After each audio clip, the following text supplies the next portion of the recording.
Chapter 1120. Demon clan rushed over, Tang Zheng waved his hand, and the war soul sword on the ground flew into his hand. However, the war soul sword started to tremble violently, as if it could leave his hand at any time. Pinnacle novel. Tang Zheng frowned. Previously, the war soul sword was controlled by Caillou, but now, it seemed that the war soul sword was still under Caillou's control, and he was actually unable to communicate with the war soul sword. Of course, he could not let the war soul sword return to Caillou's hands. With a thought, he kept the war soul sword into the Sumeru world, cutting off the connection with Caillou. He immediately took out the heaven-shocking bow and the sun-shooting arrow, bent the bow and narked the arrow. With a whoosh, the sun-shooting arrow flew out, piercing through the bodies of the few demon claness at the front, and then whistled through the crowd. Puff, puff, puff. Blood splattered everywhere as people fell under the sun-shooting arrow. Seeing his clansmen fall one by one, Saint King's eyes were filled with killing intent. He snorted heavily and said, "You're really strong, fall down for me." The sage spread out his palm, and a fist-sized axe appeared in his palm. The axe radiated a great amount of light, and suddenly became bigger. In the end, it turned into a huge axe, and on its surface, there were complicated veined patterns engraved. Holy artifact!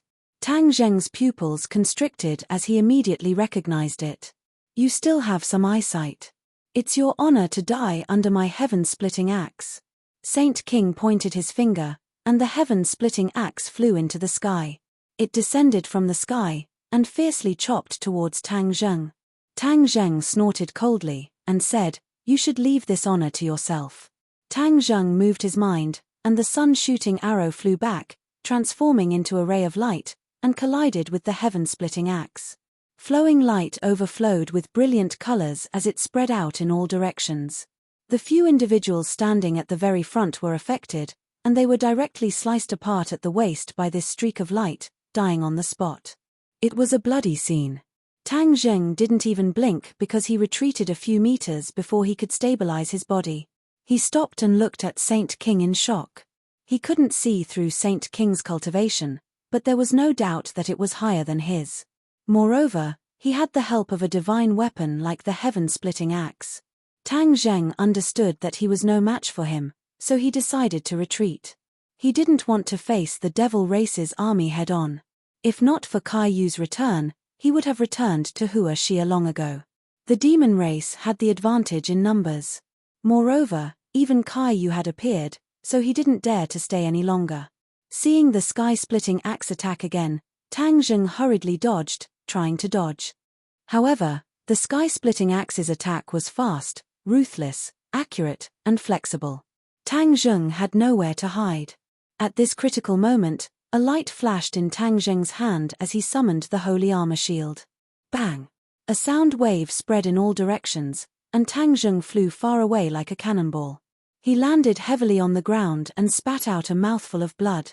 Saint King's strength was too strong, and Tang Zheng was no match for him at all. He leaped up like a carp and got up again. He rushed toward the cliff not far away and jumped off the cliff. Whoosh! The war soul sword flew back into his hand at the speed of lightning. Splash! Water splashed everywhere, and he fell into the sea. Saint King also caught up, but looking at the boundless sea, he stomped his feet unwillingly, but there was nothing he could do.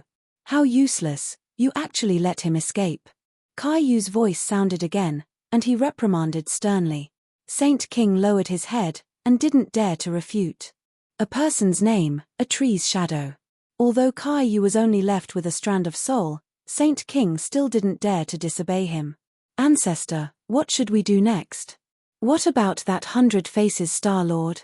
Caillou didn't answer, but asked instead. The sage's heart skipped a beat, and he raised his eyes to look around. There was no sign of the 100 Transformations Star Sovereign. His face immediately turned gloomy like a piece of black charcoal, and he said, "How cunning. I actually let him escape." TMPH, both of them escaped. Fine, as long as you guys return, it's only a matter of time before we catch them. With Ancestor here, dealing with them is a piece of cake. Saint King said flatteringly. Caillou hadn't enjoyed such treatment for many years. When he was in Tang Zheng's body, he was squeezed until he was choked. However, When he thought of Tang Zheng, Kaiyu was very dissatisfied. This was because Kaiyu's heart stayed in Tang Zheng's body, which was definitely convenient for Tang Zheng. Kaiyu's heart contained too much power and energy. If Tang Zheng completely digested it, his cultivation would definitely rise to another level. In addition, he was only left with a strand of soul. Even if he was reborn, his cultivation would be greatly reduced, and he couldn't be compared to his peak in the past. All in all, the current situation wasn't what he wanted. He carefully planned for so long, but in the end, it ended up like this. Just thinking about it made him angry. First, tell me what's going on in Beyond Heaven. Kaiyu controlled his anger and asked the question he had always been curious about. In the past, before Mount Buzhou was broken, he sent many people to explore Beyond Heaven, but these people didn't return, and they didn't bring back any news at all. This matter had always been a regret for him. Now that the Devil clan had returned, the matter of Beyond Heaven was naturally no longer a secret. Although Saint King didn't know why Kaiyu was so eager to know the situation in Beyond Heaven, his face became bitter when he recalled the various things in Beyond Heaven, and he resentfully explained. As Kaiyu listened, he felt that it was inconceivable, and even exclaimed. Tang Zheng emerged from the sea. He had been swimming for a long time, and was very far away from the Devil clan. His expression was very solemn. Now, not only had the Devil clan returned, but even Kaiyu had also left his body and obtained freedom. Now that the Devil clan and Kaiyu were together, it was obvious that nothing good was going to happen. In the past, he didn't have a strong impression of Kaiyu. Although he had always been wary of him, this time he realized that he had really underestimated him. Ordinary people couldn't guess Kaiyu's thoughts, and he was vicious and merciless, definitely not inferior to the 100 Faces Star-Lord, perhaps even surpassing him. Tang Zheng couldn't guess what he was going to do next, but it was definitely not something good. Moreover, the Devil clan had returned with the hatred of the past, so they were going to go all out, and this world was going to be completely chaotic. Young man, quickly let me out, I'll help you deal with Kaiyu, the inner demons suddenly said. You have a way to deal with him? Of course, back then he and the Yellow Emperor painstakingly sealed me, you should know that I'm a threat to him. As long as you let me out, we can definitely deal with him together. The inner demons couldn't wait to say. When he saw the power of Tang Zheng's dragon seal, he gradually dispelled the idea of taking over Tang Zheng's body. He felt that it was better to find a new body, as long as he could be reborn, then he would be like a fish swimming into the sea, and no one could stop him. Tang Zheng pondered. The inner demons were definitely not easy to deal with. He actually summoned Kaiyu and the Yellow Emperor to join forces to seal him. One could imagine how big of a threat he was. If he let him go, wouldn't it be like letting a tiger return to the mountain? Seeing Tang Zheng hesitate, the inner demons quickly persuaded, young man, I'm a man of my word, I'm definitely not a treacherous villain like Kaiyu, as long as you let me out, I'll definitely help you. Okay, then I'll let you out. After a long while, Tang Zheng finally made up his mind. The inner demons were an unknown quantity, but one thing was certain, and that was that the inner demons and Kaiyu were definitely not on the same side, and there would definitely be a fierce battle between the two sides. He hoped that this could temporarily suppress Kaiyu, so that he wouldn't be too arrogant and unscrupulous. Great, you definitely won't regret this decision. The inner demons was overjoyed and quickly complimented. Tang Zheng didn't comment. His divine sense entered Kaiyu's heart, and immediately saw the inner demons trapped in the cage, his face full of expectation. Can't you open this cage yourself? Tang Zheng asked. The inner demons looked bitter. I don't know what method Kaiyu used, but I can't break out of this cage. Then I'll give it a try. Tang Zheng circulated his power and punched the cage. Bang! The loud sound spread far and wide, and the cage trembled a few times, but it was safe and sound. Tang Zheng didn't expect the cage to be so sturdy. He had used all of his power, but he still couldn't shake it. The inner demons' face became more and more ugly. After thinking for a while, he suggested, try using the power of the dragon seal again. Okay. Tang Zheng circulated the dragon god technique, and the golden dragon immediately flew out of the dragon seal and coiled around his arm. Roar! Amidst the dragon's roar, Tang Zheng's fist once again hit the cage. Bang! The sound was louder, and the trembling was more intense, But in the end, the cage still steadily stopped, and there was no sign of it being damaged. The inner demons rolled his eyes and almost fell to the ground, exclaiming, "Impossible, how is this possible? There must be a way to open this cage." Tang Zheng remembered Caillou's words and said, "Caillou once said that other than him, no one else can open this cage." The inner demons shook his head and said, "Impossible, that was just a trick he used to scare people. There must be another way." Tang Zheng shrugged and said, "I've already tried, you saw it too, I can't open the cage, so I can't let you out." Tang Zheng said that this was the will of the heavens, although he wanted to use the inner demons to suppress Caillou, but now it seemed that this beautiful hope had been shattered. In fact, this wasn't necessarily a bad thing. After all, the inner demons was an unknown factor, and if he was more dangerous than Caillou, then he would have no chance of winning against two powerful enemies. He withdrew from Caillou's heart and looked in the direction of the island nation. The wind had long since faded, and there were no dark clouds. Perhaps the rest of the world still didn't know that the island nation had changed, that this country had already perished, and that the people living on it were a group of even more ferocious people. My family definitely doesn't know about this news. I must immediately inform them and let them be fully prepared. The demon race definitely won't just stay on this tiny island nation, they will definitely return to Huashia. Chapter 11:21. A person flew over from the sky. Her white clothes fluttered in the wind, making her look like an otherworldly fairy. Whoosh! Even though they were far apart, Tang Zheng was able to recognize her from her familiar aura. He leaped up and flew up from the sea.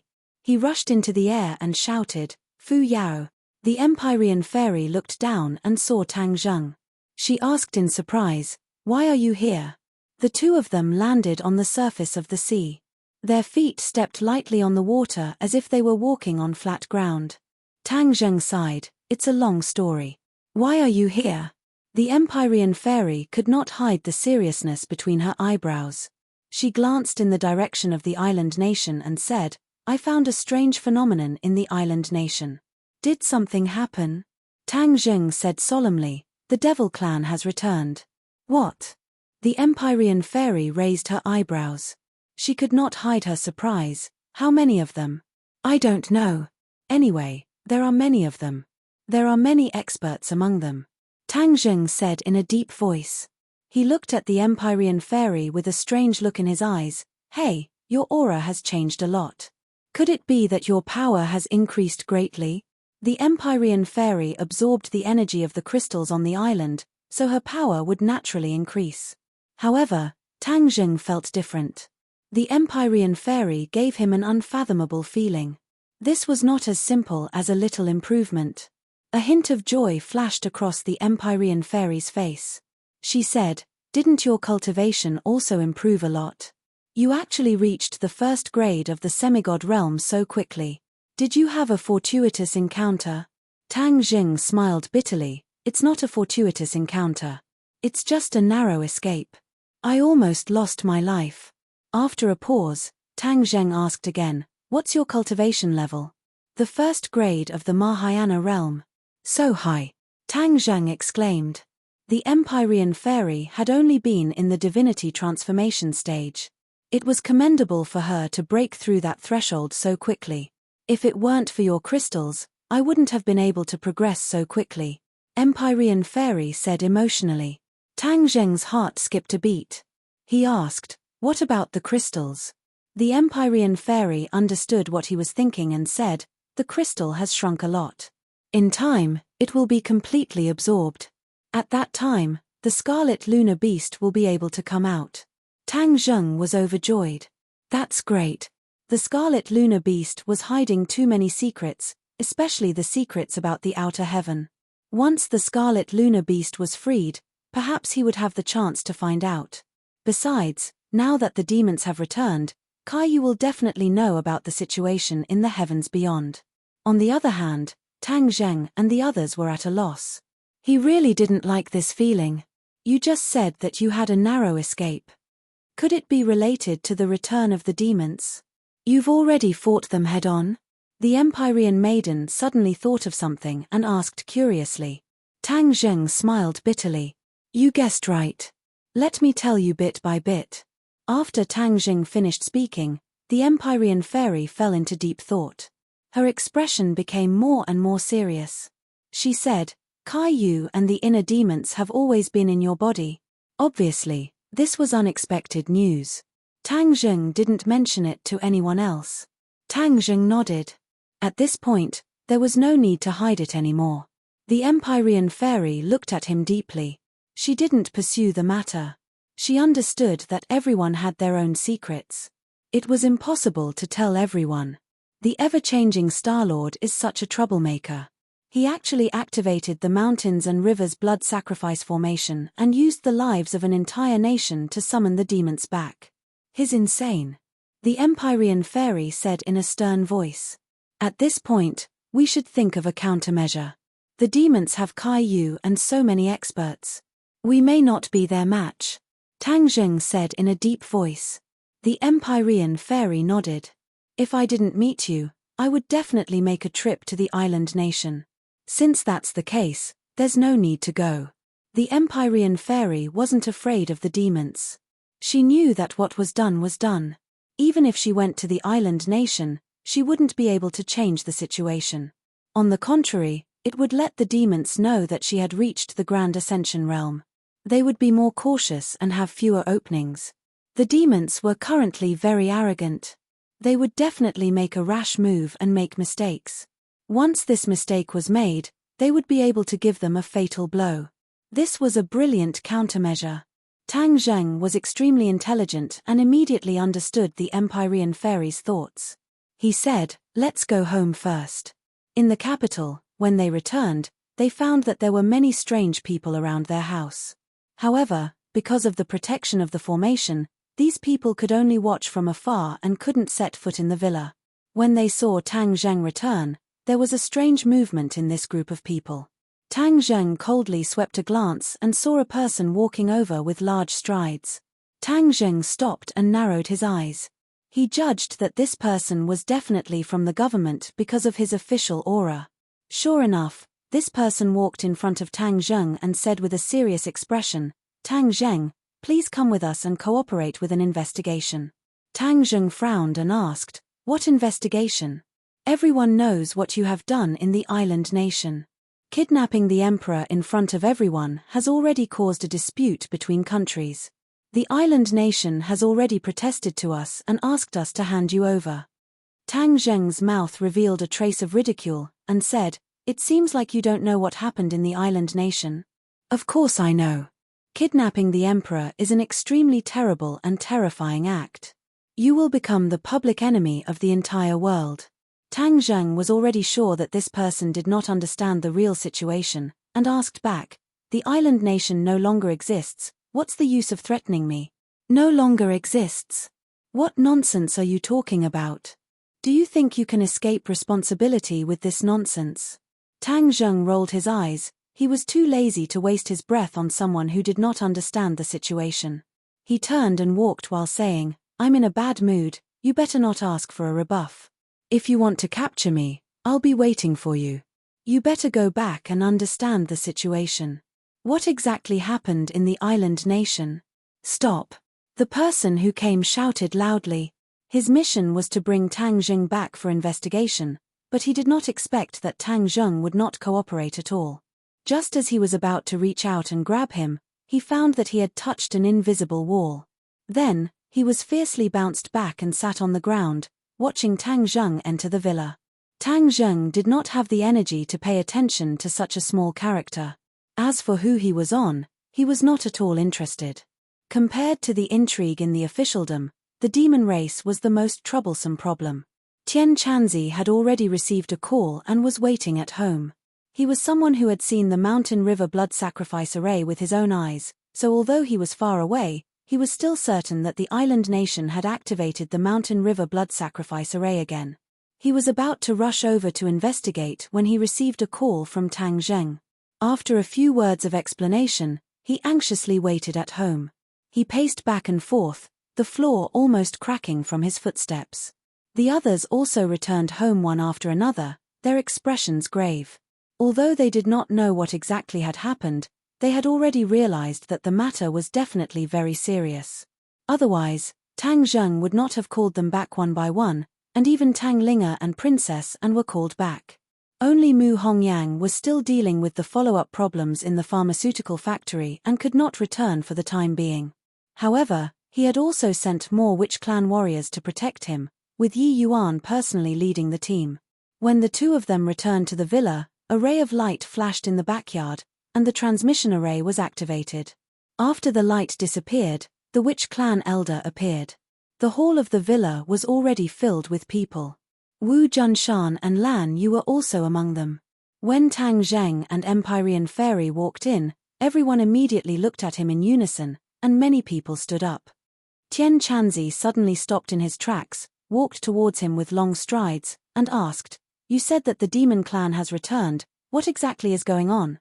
He did not explain it clearly on the phone, but Tian Chanzi's heart felt like it was being scratched by a cat, as he desperately wanted to know more details.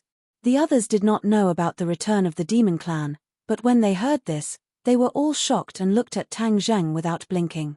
Tang Zheng's expression was serious. He swept his gaze across the crowd, looked at their worried expressions, and said, "The demon clan has indeed returned, and it is not like last time when there were only 100 or so people. This time, there are thousands of people, and it is the main force of the demon clan." The demon clan was a part of the cultivators, and they were cruel and unscrupulous. Back then, Enuerha had expelled them to the sky beyond heaven, and now that they had returned in large numbers, they would definitely come for revenge. At that time, they would definitely be in a terrible situation, and as for how the demon clan returned, all of this was caused by the 100 Transformation Star-Lord. Tang Zheng spoke tirelessly, explaining the whole story clearly. When everyone heard that the island nation had been annihilated, they all turned pale with fright and cried out in alarm. A chill ran from the soles of their feet to the top of their heads. This move of the 100 Transformation Star-Lord was indeed too ruthless. The hall was very quiet. No one spoke for a long time, as they were all immersed in shock. When the Witch Clan elder heard that Kai Yu was not dead, the wrinkles on his face trembled a little, and his expression was complicated. Seeing that no one else spoke, the elder said, "Sir Envoy, Kai Yu is the ancestor of the Witch Clan, and has a deep relationship with the Witch Clan. Can we persuade him to stop and not harm innocent people?" Tang Zheng looked deeply at the elder. This time, he had specially invited the elder over because he did not want to hide it from him. The Witch Clan was a member of the 9 Li tribe, and had a deep relationship with Kai Yu. If he did not tell him the truth now, it would cause him to be unhappy in the future. As for what the Witch Clan would choose, he believed in his own judgment. He had been in contact with the Witch Clan for so long, and he thought that he understood the Witch Clan very well. The Witch Clan was a simple and kind race. They did not have the cruelty and ruthlessness of the demon clan. Furthermore, the elder was a kind-hearted person. The elder was nervous. Seeing Tang Zheng look over, he hurriedly added, "Sir Envoy, I will take the initiative to go and talk to him." Chapter 11:22. Although Tang Zheng did not agree with his opinion, the elder was not angry. Compared to the rumors of Kai Yu, he trusted Tang Zheng even more. If not for Tang Zheng, the Witch Clan would probably still be trapped in the 10,000 huge mountains. Tang Zheng had given the Witch Clan a new lease on life, and the entire Witch Clan was deeply grateful. "Then what should we do, Lord Envoy?" Tang Zheng fell into deep thought, and the others also fell into deep thought. Suddenly, Tian Chanzi raised his head and said, "We are weak, even with the addition of the martial artists, we are not a match for the Devil Clan. We must find help. Where is the helper? Could it be that we are going to find Lord Ji Wuxiang?" Wu Junshan asked doubtfully. Wu Junshan and Ji Wuxiang's enmity was not small, how could he bow his head to him? Tian Chanzi shook his head. Ji Wuxiang may not be a match for the Devil Clan.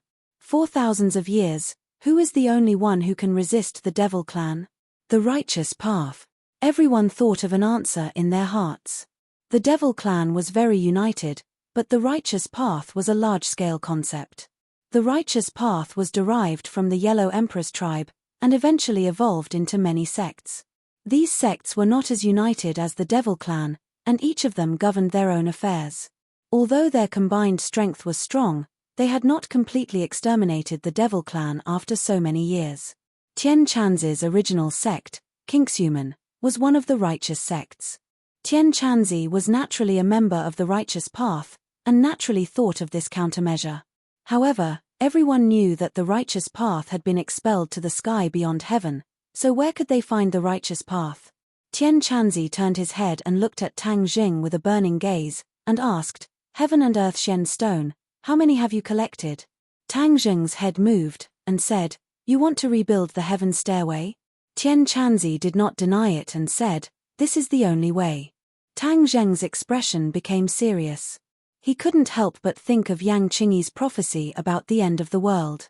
The stairway to heaven was mentioned in the prophecy. In that scene, the stairway to heaven had been successfully rebuilt. Tian Chanzi suggested to rebuild heavenly chess. Could it be that the prophecy was going to come true? Tang Jing subconsciously rejected the idea of reforging the stairway to heaven. No, the sky beyond heaven is definitely not a paradise. Otherwise, the devil race would not have gone through so much trouble to come back to this world. If we reconstruct the stairway to heaven and connect it to the sky beyond heaven, what if something goes wrong? Tang Zheng raised his concerns. Tian Chanzi disagreed and said, "We can't guess the demon race's thoughts. As for the dangers of the sky beyond heaven, there is also a righteous path. As long as we take back the righteous path, then destroy the stairway to heaven. This way, we can fight back against the demons and prevent this world from falling into the hands of the demons."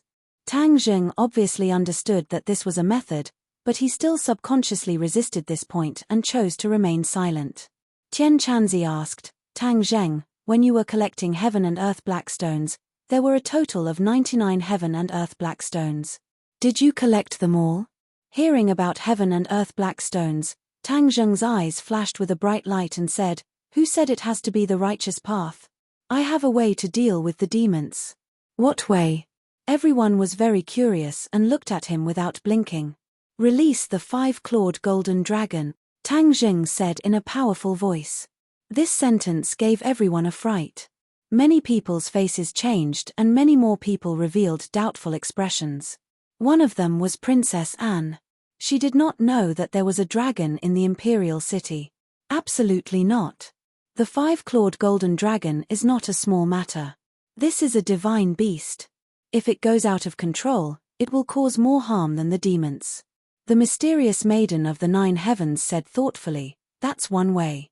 During the battle of the imperial city, she, Tang Zheng, and the 100 Transformation Star Lord had personally witnessed Tang Jing's actions of suppressing the 5-clawed golden dragon, leaving a deep impression on her.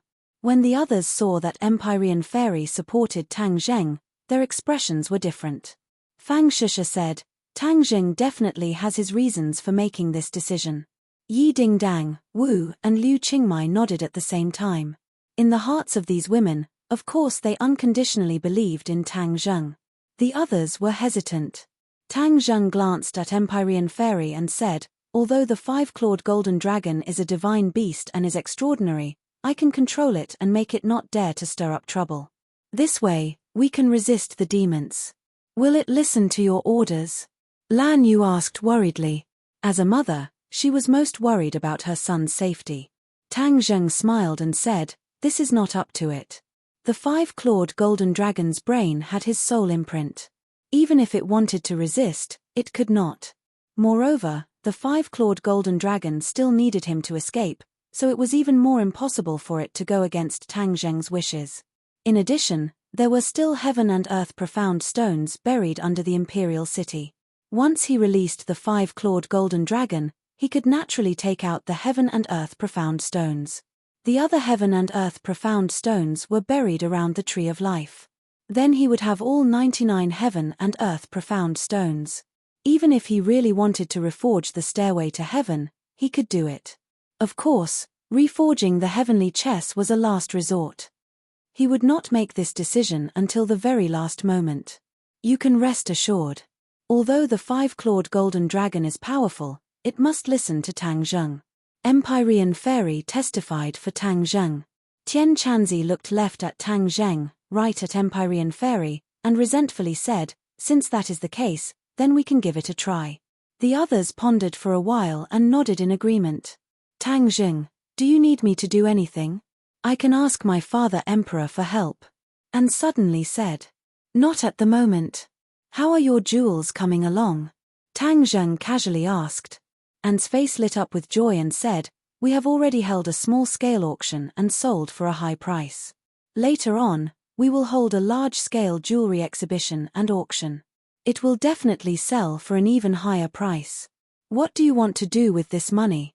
To be honest, when Tang Zheng handed over so many jewels to An without saying anything, An was also a bit overwhelmed. Even if she was a princess and had seen countless treasures, she was still shocked by the actions of a tycoon like Tang Zheng. She was ecstatic, not because of the jewels, but because of Tang Zheng's trust. Therefore, she worked very hard to sell these jewels, hoping to sell them for a good price.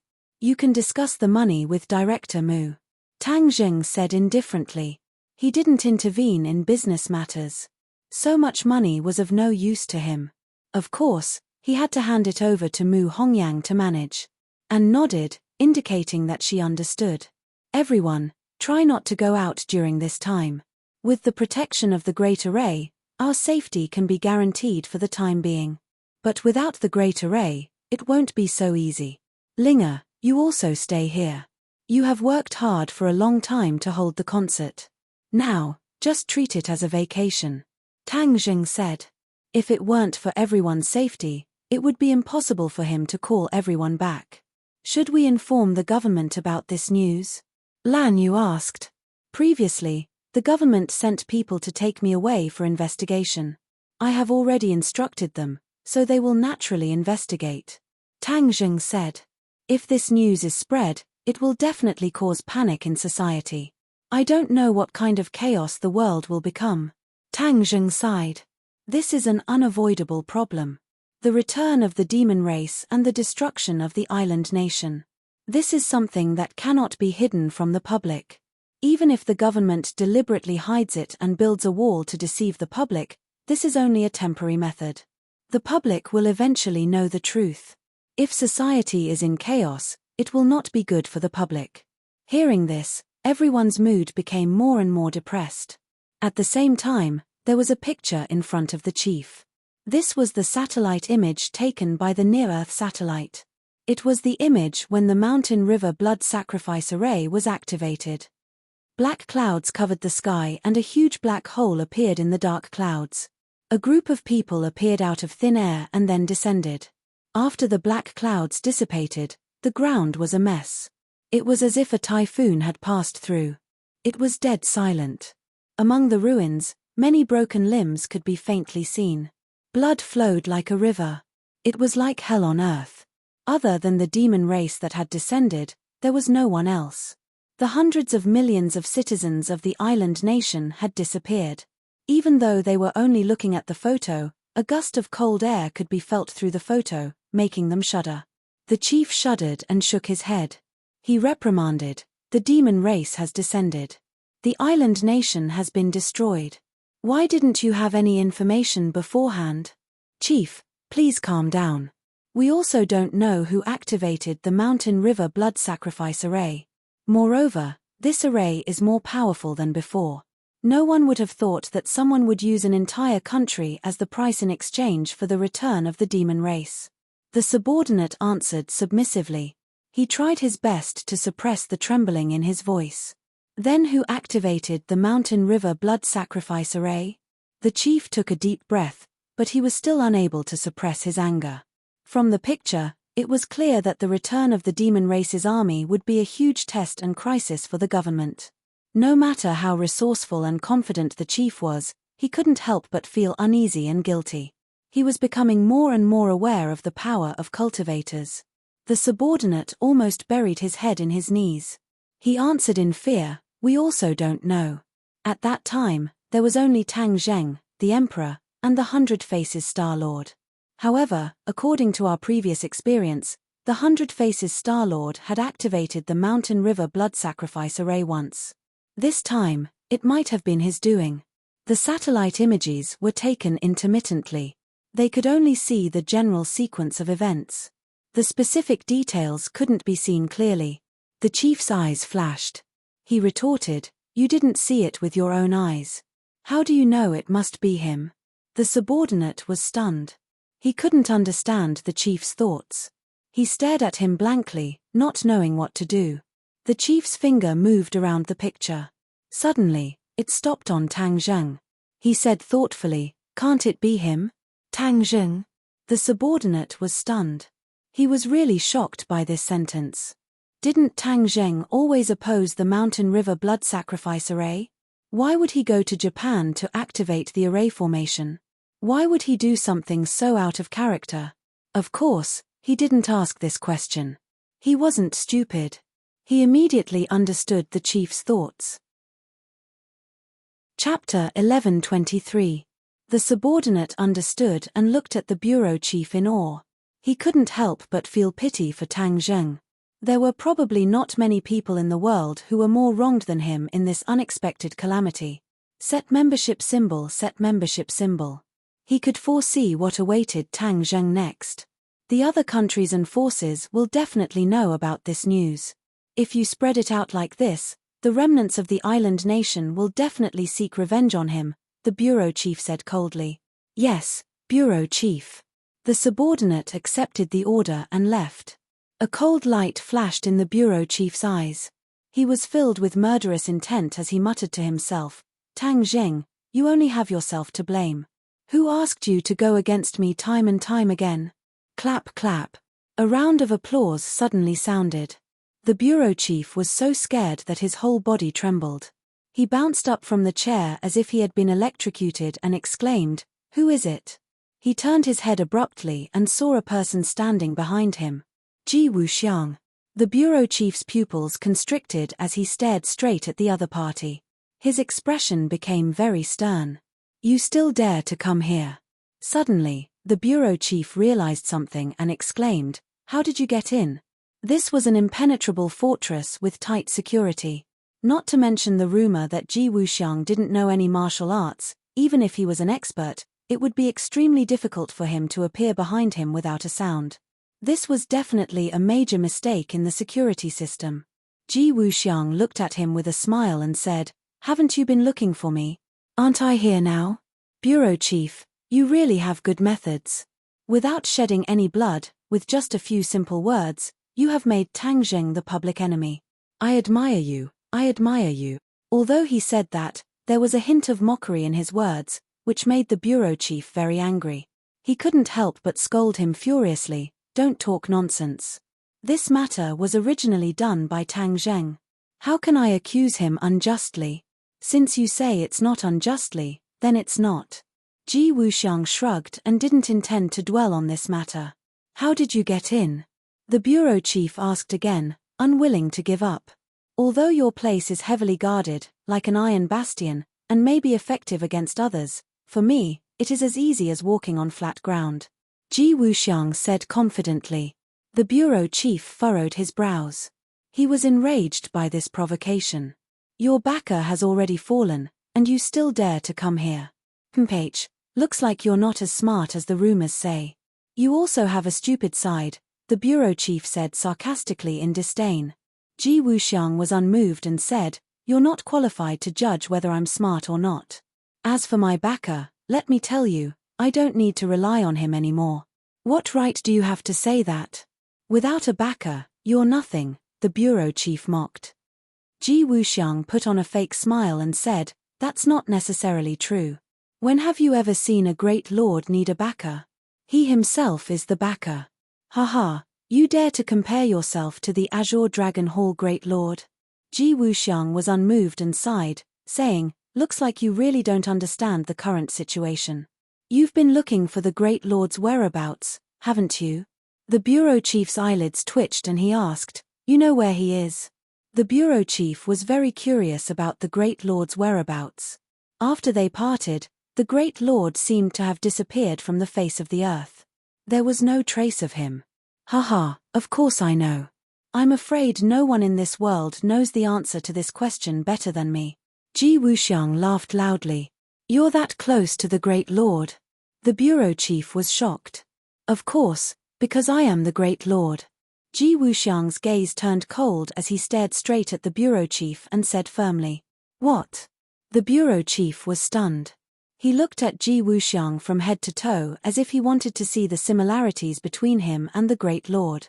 But after looking for a long time, he still didn't think that Ji Wuxiang was the great lord. The bureau chief mocked, "Ha ha ha, you're really delusional. Do you think you can fool my mother with this kind of question? Why would I lie to you?" Ji Wuxiang shook his head and said emotionally, "I'm here to find you to cooperate. Mph, what qualifications do you have to cooperate with me?" The bureau chief said disdainfully and suddenly pressed the alarm beside him. Woo woo woo. The alarm went off and the door was suddenly pushed open. A few palace experts rushed in. When they saw Ji Wuxiang in the room, they were all shocked. They acted as if they were facing a great enemy and attacked him without saying anything. Ji Wuxiang didn't even turn his head. He didn't even need to look with his eyes. His finger lightly tapped the air a few times. Bang bang bang, a few palace experts were thrown out one after another. They fell to the ground pathetically and couldn't get up again. The bureau chief looked at Ji Wuxiang as if he had seen a ghost and said, "How are you so powerful?" Ji Wuxiang casually sat on the chair and looked straight at the bureau chief. He asked in return, "Why can't I be so powerful? Didn't I already tell you just now? I am the great lord." The bureau chief's expression kept changing. He didn't believe this at first and thought it was nonsense. But after seeing his actions just now, he was more and more convinced that he was the great lord. This change was very strange and made the bureau chief feel a little uneasy. This was a question he had never thought about before. Back then, when Ji Wuxiang fought with Tang Zheng, he even used Azura. Because of the celestial chess, the chess club was cut off from the outside world. So, no one knew about Ji Wuxiang's true identity. Even the bureau chief was no exception. Ji Wuxiang looked deeply at the bureau chief, as if he had seen through his thoughts. He said, "Since you already believe this, then we can continue our discussion. What do you want?" The bureau chief's expression kept changing as he asked.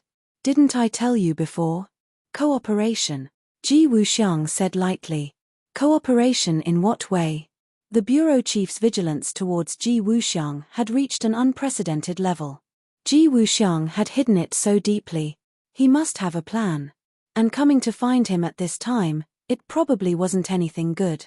Ji Wuxiang didn't care about the bureau chief's thoughts and said, "You already know about the return of the Devil Clan. Next, if we cooperate, we can ensure that this country will be safe from disaster." The bureau chief's heart moved. He didn't have a good idea about the return of the Devil Clan. Since Ji Wuxiang came knocking on his door, why not listen to his idea? "What idea do you have?" "I've created a celestial chess. This celestial chess is equivalent to a defensive array. It can protect this country from the attack of the Devil Clan," Ji Wuxiang said solemnly. The bureau chief snorted. "Don't think that I don't know about arrays. What array can protect a country? Our country is so big, what kind of array formation could be so powerful?" Ji Wuxiang said confidently, "Other arrays can't. But my celestial chess is worlds apart from arrays. You can only understand it as an array. In short, you have no other choice but to cooperate with me. My celestial chess can protect you. Otherwise, the island nation will be your lesson." The bureau chief's eyelids twitched. "Don't scare me. The Great Huaxia isn't something that an island nation can compare to. With the return of the Devil Clan, do you think there's any difference between an island nation and Huaxia?" Ji Wuxiang, the Devil Clan was expelled from this world by you martial artists. Even if they return, they will first find you martial artists for revenge. Especially your Azure Dragon Palace, which is the direct line of Nu Erha. Tell me, if the Devil Clan knows about this, will they come to deal with me or deal with you first? The bureau chief didn't give up and retorted with certainty. Ji Wuxiang wasn't afraid. The Azure Dragon Palace was left behind by Nu Erha. But do you think that the Devil Clan is so benevolent? This time, with their return, without the suppression of the righteous path, won't they get involved in this great country? You're thinking too simply. The bureau chief's heart skipped a beat. He had to admit that Ji Wuxiang had hit the nail on the head. What he was most afraid of was that the Devil Clan would target the authorities. That would make them anxious. The bureau chief's expression flickered. He glanced at Ji Wuxiang and said, "There's no free lunch in this world. You said that the heavenly chess can protect Hua Xia. What's in it for you? Also, you can't be doing this for free, right?" Ji Wuxiang smiled and said, "The bureau chief is a smart person. Of course I have conditions." "What conditions?" "The heavenly chess is not perfect yet. I need you to help me perfect it." The bureau chief was stunned for a moment, then laughed out loud. "I thought that the heavenly chess was very powerful. So it's not complete at all. That's just your imagination. I'm not lying at all. It's just that the heavenly chess is not perfect. As long as you help me, in the future, Hua Xia will be a country that no one can attack. The other countries can only bow down to you. The ceremony of all nations, you don't want this kind of prosperous era, right?" Ceremony of all nations. This sentence undoubtedly hit the bureau chief's soft spot. As a person in power, what was his greatest wish? To leave his name in history and be passed down through the ages. If Hua Xia could really recreate the prosperous era of the ancient ceremony of all nations, then he would definitely be able to achieve his wish. The bureau chief hesitated for a long time before asking, "Then how can I perfect the heavenly chess?" "The heavenly chess needs the power of the stars to be completely perfect.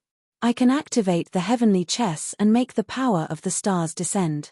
However, this speed is too slow, so I need enough people to practice the heavenly chess.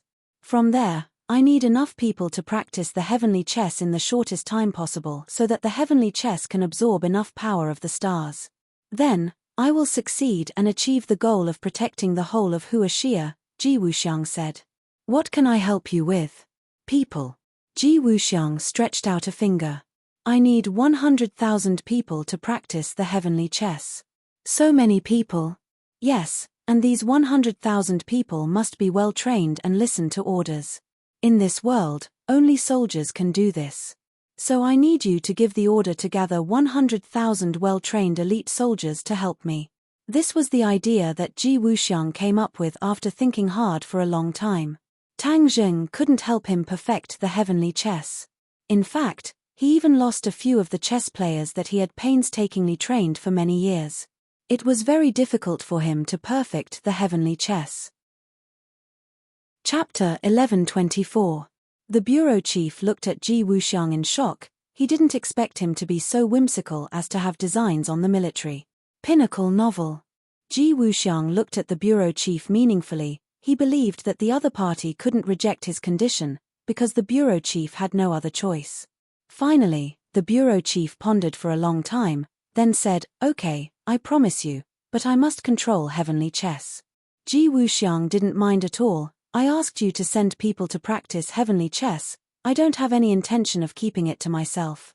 In the future, we will need heavenly chess to protect this huge country. You should naturally control it." The bureau chief stared at Ji Wuxiang. He didn't completely believe him. But, since Ji Wuxiang needed his help, then naturally he couldn't completely guarantee the secret. Once he gave the order, there would naturally be people who would discover the secret of heavenly chess. Even if Ji Wuxiang had ulterior motives, the bureau chief wasn't afraid at all. Ji Wuxiang sneered in his heart. He had long seen through the bureau chief's thoughts. He thought disdainfully, "If the secret of heavenly chess could be discovered so easily, then why would I spend so many years researching it?" Both of them had their own thoughts. They could be considered to have reached a preliminary cooperation. "How are you going to deal with Tang Zheng?"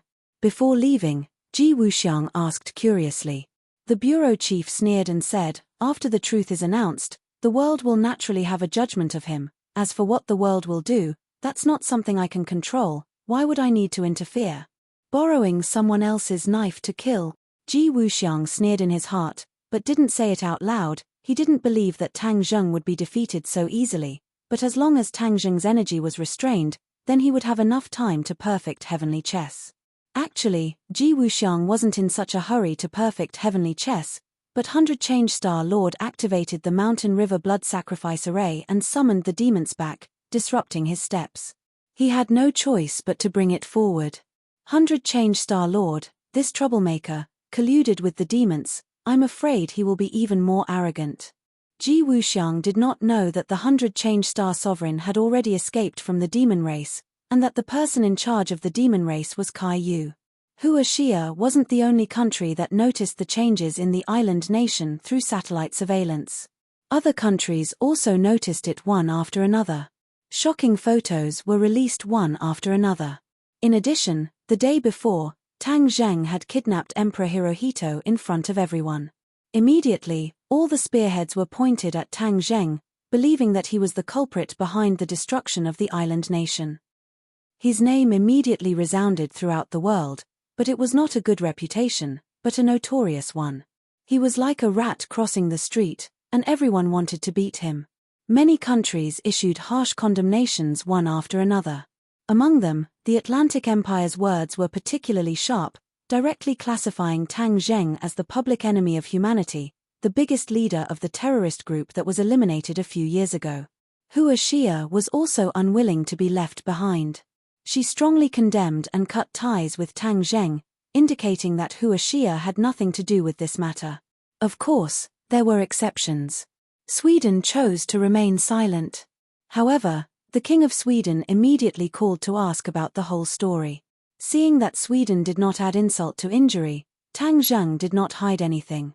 He roughly explained what had happened in the island nation and the dangerous situation in front of them. No matter how turbulent the situation outside was, Tang Zheng did not take it to heart at all, as if he had nothing to do with it. However, other people were indignant and wanted to seek justice for him. Someone must have fanned the flames and deliberately poured dirty water on you. We can't just let it go. Fang Shusha was kind-hearted, but she was also angered by this matter. If other people were targeting him, she could choose to turn a blind eye, but the other party was targeting her beloved. She couldn't stand it. Yi Dingdang had a fiery temper and hated evil. She clenched her fists and gritted her teeth in hatred. If the tiger doesn't show its power, do you think we're sick cats? This matter couldn't be clearer. Who has the power to announce this news to the world? Everyone is well aware of this. Chief. This answer popped up in everyone's minds at the same time. It was no secret that Tang Zheng and the chief did not get along. They were just at peace for the time being. Moreover, he had sent people to try to take him away. These people were rejected and must have held a grudge, so they deliberately poured dirty water on him. What a ruthless move. Everyone had the same thought in their minds. They were furious and wanted nothing more than to rush into the courtyard house with high walls and confront him face to face. They wanted to explain everything clearly. Tang Zheng, on the other hand, was the quietest and did not mind. He lightly looked at the crowd and advised, "Everyone, don't be so agitated. Their mouths are on their bodies. Let them say what they want. It's not like I will lose a piece of meat. This is a matter of reputation. Moreover, this crime is too serious. It's simply against humanity. How can we sit back and do nothing?" Tang Zheng faintly smiled and said, "Since he used this kind of despicable method of pointing at a deer as a horse, it means that he has reached the end of his rope, so we can be at ease." Even though everyone admitted that Tang Zheng's words made sense, they still couldn't swallow their anger. Lan Yu stood up and said, "I'll go settle the score with him. He dares to slander my son. I think he doesn't want to live anymore." In the eyes of a mother, no matter how great her authority was, it was still zero. How could she possibly be afraid? Wu Junshan gave Tang Zheng a deep look but did not say anything. Tang Zheng wanted to persuade him again, but he saw someone push open the door and walk in. "Hey, why are you guys here?" The people who came were Yang Potion's family and Qin Batian. Their expressions were extremely serious, as if the sky was about to collapse. Looking at the crowd sitting in a circle, their expressions became even more serious. "Young Master Tang, did you hear the rumors outside? What exactly is going on?" Yang Potian asked impatiently. "Sit down first, we'll tell you slowly." Tang Zheng pointed to the sofa and said calmly. The few of them looked at him curiously and solemnly. They sat down and listened to Tang Zheng's tireless explanation of the situation. The few of them were shocked, and Yang Potian immediately jumped up from the sofa. "You said the demon clan has returned?" Tang Zheng nodded. 100 Transformations Star Lord summoned back the demon clan. Yang Potian sucked in a breath of cold air and said, "This person is really a madman. Isn't it like the rumors say that you destroyed the island nation? Am I that crazy?" Tang Zheng laughed bitterly. The few of them subconsciously shook their heads. "Who is so vicious to actually make you take this blame?" "Chief." Yi Dingdang could not wait and blurted out. "Him." The few of them looked at each other. "Don't worry, this is a sign that you're at your wit's end," Tang Zheng said. "Young Master Tang, you are magnanimous, you can ignore it, but this is a big matter, you have no choice but to come up with a plan. Otherwise, after your reputation is ruined, the impact on you will be too bad." Yang Potian said earnestly. "Yes, we can't remain silent." Qin Batian nodded. Tang Zheng was a great benefactor to him, and seeing that his benefactor had been framed, he was also holding back a wave of anger in his heart. "Everyone, you really don't need to care about this. The most important thing right now is to deal with the demon clan. You must be careful when you return. If there are any abnormalities, tell me immediately.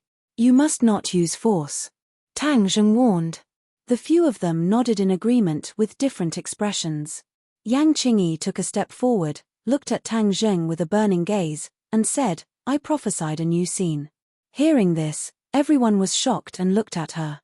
Everyone knew that Yang Qingyi's prophecy technique was extremely profound. Seeing that everyone was looking at him, Yang Qingyi looked at Tang Zheng with a puzzled expression, and said, "The scene of the prophecy this time is extremely strange. It is a great battle between two camps, the heavens and the earth. The earth and sky are turned upside down. It is extremely tragic." "A battle between two camps?" Tang Zheng was slightly startled. "Are we among them?" Yang Qingyi thought for a while, then shook his head and said, "I didn't see you guys this time, but I am sure that it is still our world. These two groups of people are obviously cultivators, and their fighting strength is extremely strong." Everyone looked at each other, feeling extremely puzzled. "Do you know anyone among them?" Tang Zheng narrowed his eyes and asked. "Yes," Yang Qingyi said in an earth-shattering manner. "Who?" "Yi Meiyu." "What?"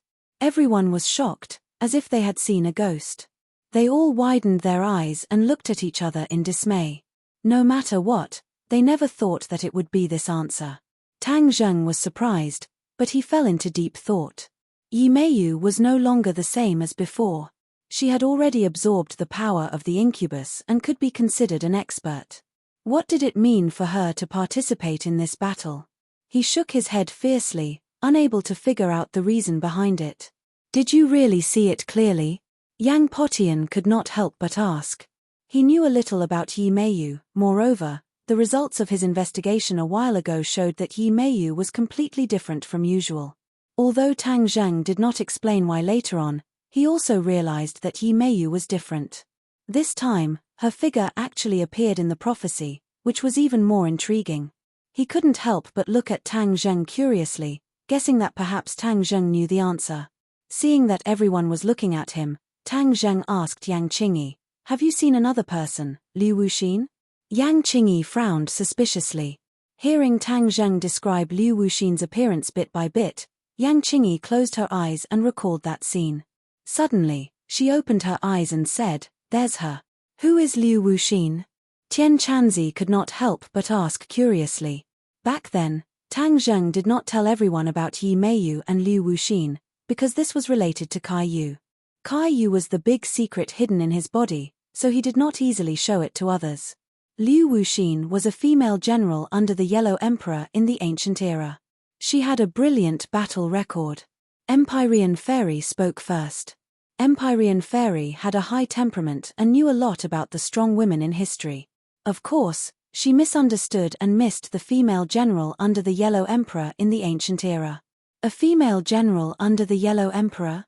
Everyone was shocked. They never thought that this matter would actually involve someone from the ancient era. Other than the 100 Transformations Star-Lord, why would someone from the ancient era appear? That's right, it's already been over 10,000 years.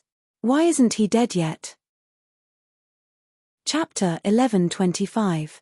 It's a long story. Liu Wuxin didn't live for more than 10,000 years, but her soul was imprisoned in the desolate heavenly tomb back then. Later on, When the restrictions of the desolate heavenly tomb were broken, her soul escaped.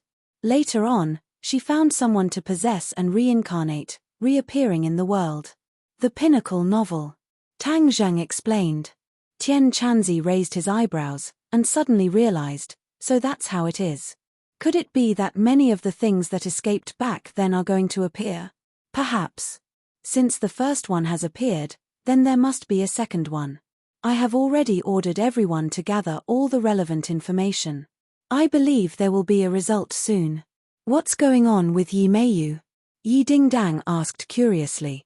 Tang Zheng explained the cause and effect once again, causing everyone to sigh. Yi Xuanji has always used Yi Ku, but now it seems that Yi Meiyu has reached a higher level, and the Ye family's situation will definitely change.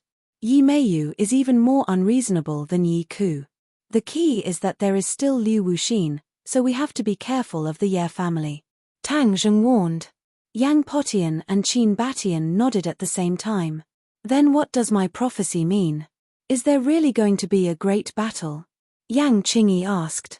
Since Liu Wuxin is fighting with the other side, then do you remember that there is such a person in the other camp? Tang Zheng still remembered the Saint King of the Demon Clan, and described his appearance. Yang Qingyi was wild with joy. Yes, there's him. Tang Zheng's head trembled, and his expression changed slightly. Empyrean Fairy had an idea, and asked curiously, could it be that this person is from the Demon Clan? Since Liu Wuxin was fighting with others, then who else in this world could make Liu Wuxin hate them so much? It could only be the Demon Clan. After all, the Demon Clan had evolved from the Nineli clan. Demon Clan, is that true? The others asked one after another. Tang Zheng let out a long sigh, and said, in the ancient times, there was an earth-shattering battle, the Battle of Zhualu. Kai Yu was defeated, and the Yellow Emperor was victorious. Thus, Hua Xia's orthodox inheritance was established. Now that tens of thousands of years have passed, could it be that the two sides are going to fight again? The meaning of this sentence was clear enough. The other camp was undoubtedly the demon race. Could it be that this enmity that had existed for tens of thousands of years was going to be settled in the future? If that's really the case, then Liu Wuxin must have gathered his old subordinates, because many of the souls that escaped from the prehistoric heavenly tomb were Yellow Emperor's subordinates. Empyrean Fairy said with certainty. No one retorted. It was obvious that they believed this judgment. If Liu Wuxin were to gather his former subordinates to fight against the demons, wouldn't my previous precautions be unnecessary? Tang Zheng thought to himself. He originally wanted to collect information on the anomalies in various places and then capture all of these souls in one fell swoop to prevent them from harming the common people. Now that the devil race had returned, these souls had become a force against the devil race after their rebirth. Liu Wuxin will definitely have a way to gather these old subordinates. I just don't know what method he will use. Seeing that Tang Zheng was silent, everyone looked at him at the same time and asked, then what should we do? Tang Zheng raised his head, looked at everyone, and said, everyone, don't worry, since these two forces are going to fight, the sandpiper and clam will fight, and the fisherman will reap the benefits, which is better than we expected. Seeing that Tang Zheng was so confident, everyone heaved a sigh of relief. Everyone, disperse. Just pay more attention during this period of time. Tang Zheng waved his hand and said. Everyone dispersed, and Tang Zheng also left his home alone, heading towards the imperial city. Since he had decided to release the 5-clawed golden dragon, moreover, he had promised it that he would release it once his cultivation reached the semigod stage. Now, it was time to fulfill his promise. However, he did not know that the two people at home were whispering to each other. Wu Junshan and Lan Yu revealed unconcealable anger between their brows. Lan Yu said in a low voice, our son has suffered such a great injustice, we can't just let it go like this. She was eager to protect her son, not to mention the fact that she owed Tang Zheng too much since he was a child. She could not tolerate her son being wronged like this. Wu Junshan's eyes flashed with murderous intent. Every injustice has its perpetrator, and every debt has its debtor. Let's go find the person behind this. Lan Yu looked at her husband with admiration and said decisively, yes, let's go meet that leader. Wu Junshan nodded without hesitation. As the former head of the martial arts sect, he did not have much respect for the secular world's nobles, not to mention offending his son. If this could be tolerated, what else could be tolerated? The two of them hit it off and quietly left the villa, heading straight to the vicinity of the courtyard. In broad daylight, the courtyard house was heavily guarded, and not even a fly could get in. The two of them looked at each other. Then, with a tacit understanding in their hearts, they tiptoed and quietly came to the corner of the wall like a bird. Whoosh whoosh. With a leap, they tried to climb over the courtyard wall, but while they were still in the air, they heard an angry roar. Who is it? Whoosh. A strong wind blew over, incomparably domineering.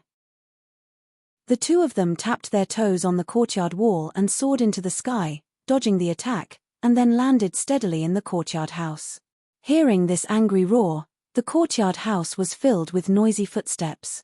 Many guards rushed over like lightning from all directions. Wu Junshan and Lan Yu looked at each other and saw the shock in each other's eyes.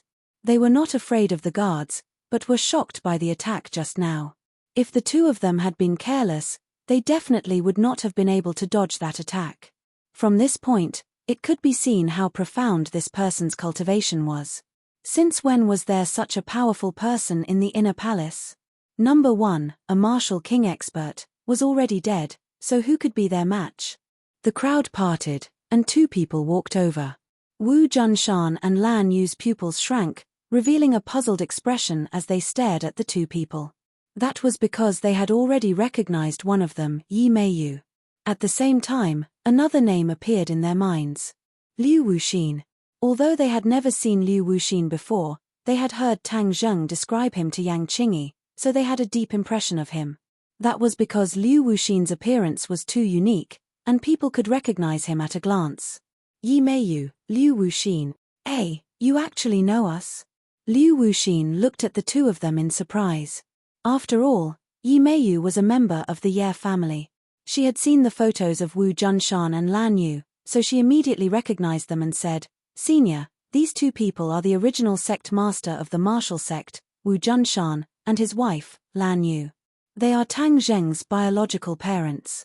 Tang Zheng's parents? A cold light flashed in Liu Wuxin's eyes. She had a deep impression of Tang Zheng. He chased them until they fled in a sorry state. This was a great humiliation. How could she forget it? Now that she saw his parents, could it be that it was heaven's will that she could take revenge? Liu Wuxin approached the two of them step by step. Her face was filled with bone-chilling hatred, and said coldly, "Your son provoked me, and the father has to pay for the child's debt. Then I'll start with you and let him know the consequences of provoking me. It's not that easy to kill us." Wu Junshan stepped forward and directly attacked Liu Wuxin. He drew 9 large circles with his hands, which continuously surged toward Liu Wuxin. Wu Junshan directly used his yin-yang harmony art, his signature move. A light flashed in Liu Wuxin's hand and the heartless willow appeared in her palm. The willow leaves danced and a green light flew out, hitting the 9 circles. Bang, bang, a series of collision sounds rang out as the circles shattered one after another. Only when the last one was left did the green light's attack come to an abrupt end. However, Wu Junshan's attack also disappeared without a trace, completely disintegrating. A simple move had determined the winner between the two sides. Wu Junshan was shocked. He was a martial king, but he was at a disadvantage in front of the opponent. There was no doubt about the result of this battle. Another question popped up in his mind. Why were there Liu Wuxin and Yi Meiyu in the inner palace? Could it be that they had colluded with the chief? This was a new piece of news that he had to inform Tang Zheng. Otherwise, there would definitely be a misjudgment and it would be too late for regrets. The husband and wife were of the same mind. Lan Yu also instantly thought of this question. She also stepped forward without hesitation. Her cultivation was not inferior to Wu Junshan's. Once she used the broken yang finger, one finger could split yin and yang. The chi of heaven and earth seemed to be split into 2 by that slender finger. The other guards felt a soul-stirring aura, and all of them sucked in a breath of cold air. They were overwhelmed with shock. If not for Liu Wuxin and Yi Meiyu coincidentally coming here, they would not have been able to stop Wu Junshan and Lan Yu. At the entrance of the study not far away, the chief stood behind the layers of guards. He raised his head and looked in the direction of the battle, his thick eyebrows almost forming a crescent moon. He gritted his teeth and muttered to himself, "Tang Zheng has gone too far. Last time, he trespassed here, and now he called someone over. He must have guessed that I was the one who leaked the news, so he came to denounce me. I am the dignified chief, how can I allow you to order me around?" At the same time, he also felt a lingering fear and rejoiced. This time, Liu Wuxin and Yi Meiyu were summoned because of the results of the investigation. Liu Wuxin cooperated with the chief and asked the chief to investigate the abnormal events in various places. Now that there were finally clues, the chief informed them. Before they even entered the study, Liu Wuxin had already heard the commotion, so he didn't hesitate to step out to stop them. Now, not only was the chief working with Liu Wuxin, he was also working with Ji Wuxiang. He was truly not an ordinary person. The chief could not help but rejoice. Fortunately, he had agreed to cooperate with Liu Wuxin. Otherwise, without his help, he would have encountered Wu Junshan and Lan Yu. At the thought of this, he was enraged. This time, he had found the information Liu Wuxin wanted, so she had to fulfill her promise and make him stronger in the shortest time possible. That way, he would not be easily bullied by others. At that time, anyone who dared to provoke him would end up in a miserable state. Chapter 11:26. Wu Junshan and Lan Yu were of one mind and attacked Liu Wuxin together. Liu Wuxin's situation immediately changed. Liu Wuxin's eyes turned cold as he stared at the two and said, "You can come at me together. I'll deal with you in one go." Whoosh! The heartless willow gently waved and two green lights shot toward the two. The oppressive aura made the two unable to breathe. However, the two didn't flinch at all. Wu Junshan performed the yin-yang harmony art and drew a circle with his big hand. Endless power gushed out from the circle and greeted the two green lights with an earth-shattering force. At the same time, Lan Yu also launched an attack with the yin-yang split finger. Bang! Bang! Two loud noises were heard as the two green lights collapsed. However, the yin-yang harmony art and the yang split fingers attack didn't completely weaken and still rushed toward Liu Wuxin. Liu Wuxin's eyes flashed with surprise as he clicked his tongue and said, "Amazing. You can actually dissolve my attack. But so what? You're doomed to fail." As soon as his voice fell, the heartless willow rapidly grew as if a giant snake had grown a tail and quickly rolled toward the two. Whoosh! The long willow branch suddenly danced and broke the two's attack. Then, it lashed out like a whip and fiercely attacked the two. The two watched as the willow branch got closer and closer and rapidly enlarged in their eyes. They tried to dodge but found that the willow branch had locked on to all directions. No matter how they dodged, they couldn't escape the willow branch's attack. Since that was the case, they could only fight back. The yin-yang harmony art and the yang split finger were performed again. However, with a muffled sound, the two were sent flying and smashed into a big tree before they stopped. The two got up from the ground in a sorry state with blood hanging from the corner of their mouths. They looked at Liu Wuxin in horror. One could imagine the combat strength of the two when they joined hands. They didn't expect that they would be defeated so quickly. The opponent's cultivation was really shocking. Yi Meiyu looked at the two proudly. She wasn't surprised by the result and sneered, "Wu Junshan, Lan Yu, now you know how powerful Senior is, right? All of this was caused by your obedient son, Tang Zheng. You can only blame yourselves." Lan Yu fiercely glared back at Yi Meiyu and said, "Yi Meiyu, don't be complacent. Even if we really die, that Tang Zheng will take revenge for us. On the contrary, if we die, the curse is torture, we will definitely not have a good ending in the future." Ha ha ha, what a joke. Yi Meiyu laughed maniacally in disdain. "I am not the Yi Meiyu of the past. My life is up to me to decide. No one else has the qualifications or ability to decide for me. The two of you, on the other hand, are going to be miserable today. You're definitely going to die." Yi Meiyu's temperament had completely changed, especially after following Liu Wuxin. She was like a completely different person. "Announcing that we're dead for sure so quickly, aren't you a little too confident?" Lan Yu sneered and retorted, exchanging glances with Wu Junshan. Whoosh! The two of them leaped and attacked Liu Wuxin. Liu Wuxin rolled his eyes and said in disdain, "Let's see how you guys are going to dodge this time." The heartless willow grew crazily, swaying as it soared into the air. With lightning speed, it neutralized the attacks of the two and then wrapped around them. The two of them turned pale with fright. They tried to resist, but found that it was useless. The attack of the heartless willow was simply too powerful.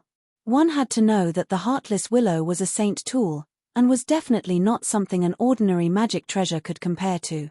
Against these two unarmed people, the heartless willow had a huge advantage. Moreover, Liu Wuxin's cultivation was higher than the two of them, so his advantage was even more obvious. Seeing that the two of them were trapped, the surrounding guards all clapped and cheered. They looked at Liu Wuxin with eyes filled with shock and horror. Liu Wuxin looked at the two of them with a fake smile and asked, "Now you know the pain, right? But it's too late, you two must die. Don't worry, in the future, I will kill Tang Zheng and send him to reunite with your family." "Nonsense, keep dreaming. How can our son be killed by you?" The two of them immediately retorted. "Senior, why are you saying so much useless things to them? To avoid trouble, just kill them directly." Yi Meiyu's eyes were filled with killing intent as she urged. Liu Wuxin said with a smile, "Don't worry, I'll play with them slowly. It's been a long time since I met such an expert. If I kill them so quickly, wouldn't it be letting them off too easily?" Yi Meiyu suddenly realized and said, "Senior's words make sense. Let's go, we'll talk to the people inside first." Liu Wuxin was not in a hurry to make a move. Instead, he swaggered towards the direction of the bureau chief. Along the way, this scene attracted the gazes of many people because this scene was too bizarre. The bureau chief had never truly seen Liu Wuxin's methods. He leaned against the door and watched dumbfoundedly as the few of them walked over like stars surrounding the moon. Especially the two people who were entangled by the willow branch in midair, this made him click his tongue in wonder and feel extremely envious. He thought to himself how good it would be if he had such a powerful magic treasure. The bureau chief tidied up his clothes and greeted them with a serious expression. In the huge courtyard, the two sides met. The bureau chief could not help but look at Wu Junshan and Lan Yu who were in midair and said indignantly, "You guys have guts, to actually dare to trespass into the inner palace, are you not afraid of death?" Wu Junshan glared and roared, "You slandered our son and splashed dirty water on him. Don't think that we don't know about this. If not you, who should we look for?" The bureau chief suddenly realized and laughed mockingly, "So you guys actually came for this matter. Tang Zheng's actions are obvious to everyone in the world. He is simply insane. How am I the one who splashed dirty water and slandered him?" Although this matter could not be any more obvious, he still refused to admit it. He would not let others have a reason to criticize him, especially in front of so many people. Liu Wuxin frowned and asked, "What are you guys talking about? Island Nation was destroyed not long ago. Many news had not been announced to the public, or many people who did not care about current affairs did not know about it." Without a doubt, Liu Wuxin and Yi Meiyu were such people. Liu Wuxin did notice the strange phenomenon in the Island Nation, but all her thoughts were on the matter of gathering her old subordinates. In addition, she did not know about the Mountain River blood sacrifice array, so naturally, she did not think in this direction. The bureau chief did not want to talk about this matter in front of so many people, so he said perfunctorily, "I'll tell you later." Seeing the bureau chief's strange expression, Liu Wuxin fell into deep thought and did not ask further. Kill these two people. They dared to trespass into this place, which is already a capital offense. The bureau chief did not want to give the two more opportunities to talk nonsense, so as to avoid revealing more things that would be detrimental to him, so he directly issued a gag order. Liu Wuxin originally had the intention to kill. Hearing him say this, his killing intent surged. "If that's the case, then I'll send you on your way." Liu Wuxin activated the Heartless Willow, and the willow branches emitted a faint green light, fiercely shrinking inward. The huge force immediately pressed down on the two people, causing their faces to turn red with pain. Yi Meiyu's eyes were incomparably excited as she thought to herself, Tang Zheng, you ignored me. Today, I'll kill your parents and you'll know how powerful I am. Wu Junshan and Lan Yu looked at each other. Wu Junshan said guiltily, it was all my fault back then. I did not fulfill my duty as a father and husband, and allowed my son to wander outside. I have never dared to ask for your forgiveness. I only hope to be a cow or a horse in my next life to repay you too. Lan Yu's eyes reddened as she emotionally said, Junshan, I don't blame you anymore. In my lifetime, I've already forgiven you when I saw my son again and saw his achievements today. It's just a pity that we can't continue to accompany our son. I haven't had the chance to hear him call me mother yet. This is the biggest regret of my life. I don't dare ask him to call me father. Wu Junshan said in pain. Haha, you're still so sentimental even when you're about to die. Don't worry, your son will soon go down to accompany you. Yi Meiyu mocked mercilessly. Wu Junshan and Lan Yu turned their heads to stare at Yi Meiyu at the same time, gritting their teeth as they said, Yi Meiyu, how could you kill our son? He will definitely avenge us. Is that so? Then we'll wait and see. Yi Meiyu said proudly. However, as soon as he finished speaking, 2 sword lights flashed. With 2 puffing sounds, the willow branches were actually cut off. Wu Junshan and Lan Yu landed on the ground and finally escaped. Sect Master, you guys hurry up and leave. I'll stop them. A voice sounded, but it was impossible to tell the exact location. Wu Junshan's heart skipped a beat as he guessed that the shadow had made a move. This time, when he came to the capital, the shadow had actually been following him in secret. It was just that he had a set of concealment techniques, so outsiders could not detect his existence at all. This time, when he came to the capital to denounce them, the shadow was still by his side. It was just that he was not in a hurry to show himself. Now that the 2 of them were on the verge of death, the shadow had no choice but to make a move. Who is it? Liu Wuxin flew into a rage and roared. His sharp eyes looked around, trying to find out who had made a move. However, after looking around, she still could not find her target. This made her extremely angry, as there was actually someone who could hide their tracks right under her nose. The others also looked at each other in dismay. Their gazes wandered around, but they still could not find anything. The chief subconsciously hid in the protective circle of the guards and looked around in fear. This person's attack was so strange, he was afraid that his life would be ended by this ghostly sword edge. Yi Meiyu was not to be outdone, and scolded sternly, "Who is pretending to be mysterious? If you have the ability, show yourself." No one responded to Yi Meiyu. Seeing that she was ignored, Yi Meiyu flew into a rage.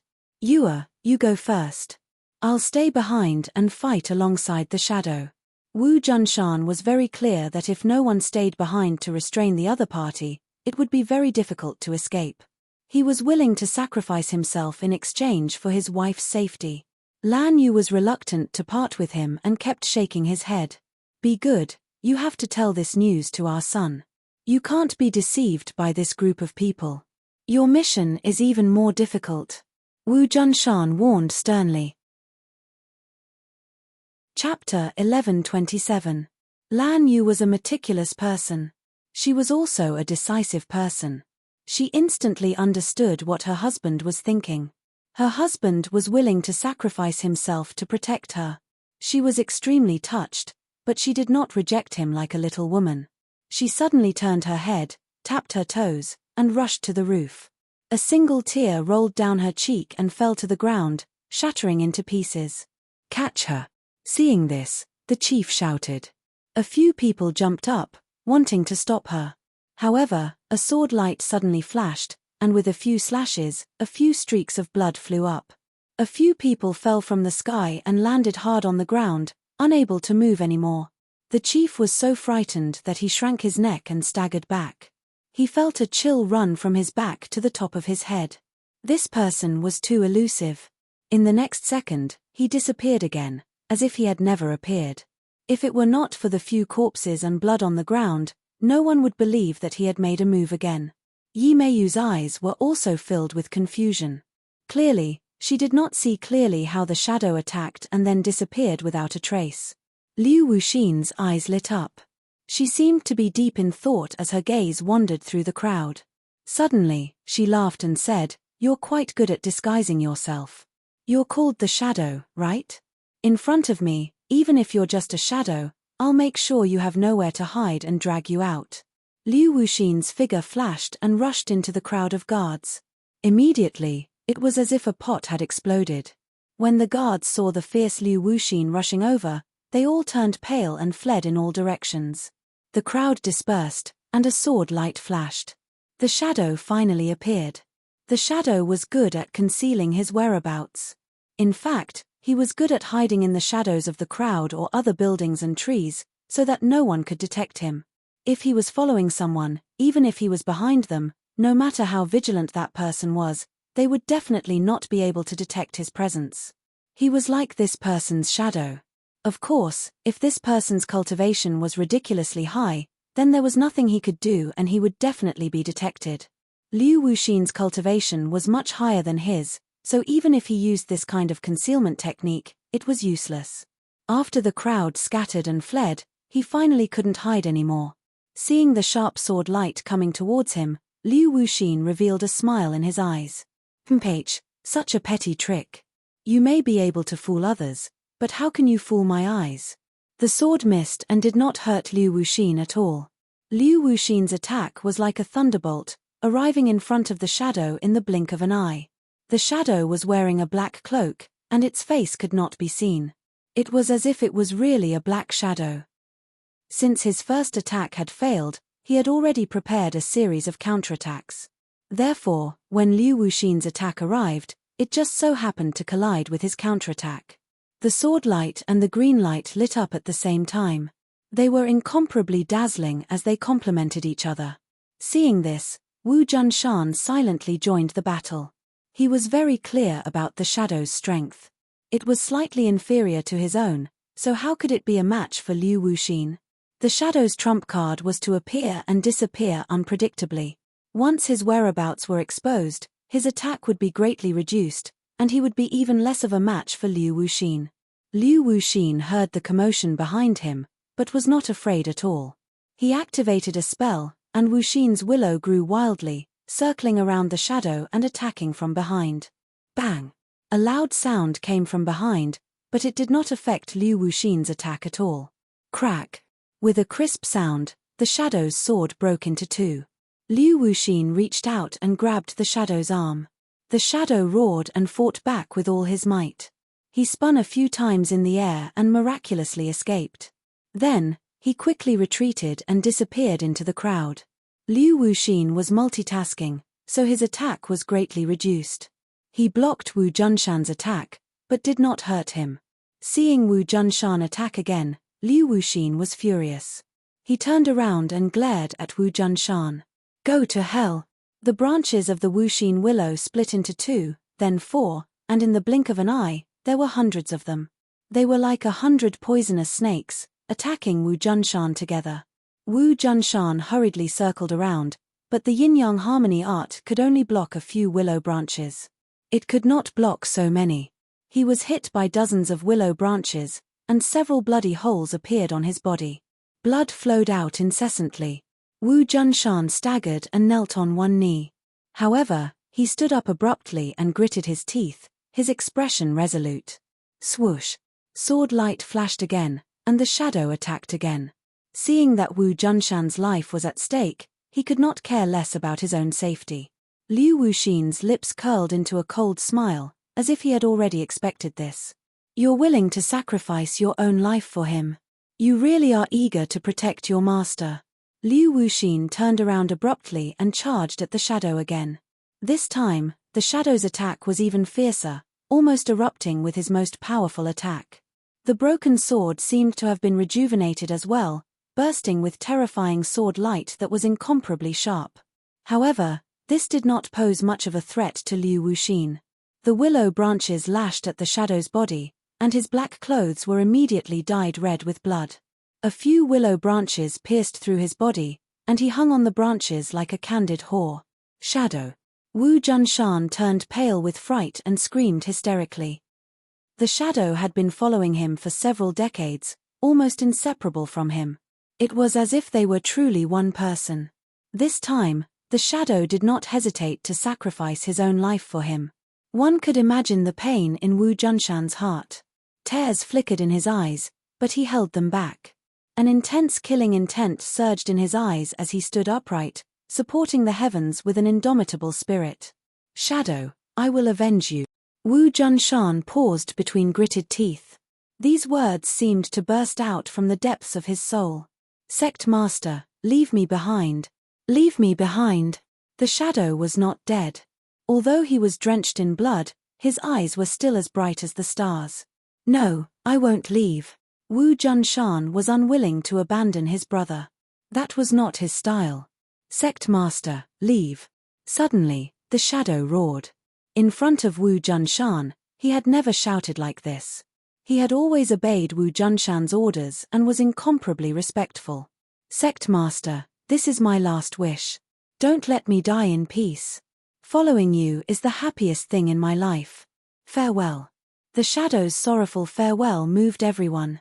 Many of the guards were also emotional people and couldn't help but tear up. However, the next scene was even more shocking. They saw him disregard the willow branches that pierced through his body and quickly move forward. He directly arrived in front of Liu Wuxin and hugged him. Sect Master, leave. The shadow ignored the pain and roared again. Several willow branches pierced through his body, but he acted as if nothing had happened. He hugged Liu Wuxin with all his might, not letting go at all. Liu Wuxin was also surprised by the other's decisiveness. He was slightly stunned and lost in thought. Wu Junshan clenched his teeth and trembled all over. He roared to the sky, Shadow, I will avenge you. Whoosh! With a tap of his foot, he shot up like a rocket and landed on the roof. Stop! Yi Meiyu seemed to have woken up from a dream. She leaped up and tried to stop Wu Junshan, but found that Wu Junshan, who had already gone all out, was too fast for her to catch up. Liu Wuxin's face was ashen. He didn't expect that the thing he was determined to get would change like this. The shadow burned his life force and erupted with the last bit of power. Even she couldn't break free immediately. However, Liu Wuxin was too powerful. He widened his eyes and shouted with killing intent, Since you're courting death, I'll fulfill your wish. Heartless willow, transform. The heartless willow flickered and rapidly expanded, especially the willow branches that pierced through the shadow's body. They rapidly expanded. The shadow's eyes immediately widened and blood flowed out from his eyes. It was very terrifying. However, the shadow revealed a smile, as if mocking Liu Wuxin for not letting Wu Junshan stay. Bang! With a loud explosion, the shadow exploded. His body was blown up by the heartless willow, turning into flesh and blood that scattered all over the sky. Many people's bodies were stained with the shadow's blood and flesh. They were so scared that they screamed. As if they had seen a ghost, they kept stomping their feet and slapping their bodies. The chief heard a splashing sound and his face was wet. A stream of liquid flowed down his cheeks to his neck and then into his clothes. He was stunned for a moment, then jumped up and screamed hysterically. His face turned pale and he kept wiping his face. Then, his hands turned blood red. He was in an extremely sorry state and was even more terrifying. Chief, Chief! Seeing him like this, the other guards all shouted. Liu Wuxin looked at him as if he was looking at an idiot, the corner of his mouth revealing a disdainful expression. At this time, Yi Meiyu fell from the roof. She chased after Wu Junshan for a distance, but in the end, she still lost track of him. She said in annoyance, Senior, I didn't catch up to him. Although Liu Wuxin felt that it was a pity, he didn't say much. He nodded slightly, then looked at the furious chief, walked straight over, and pressed down on his shoulder.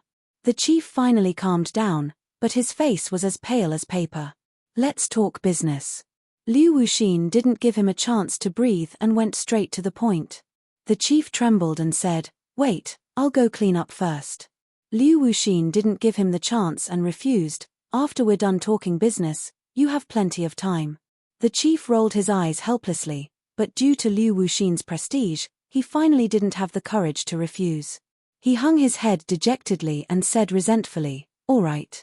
After a pause, he said to the others, Clean this place up.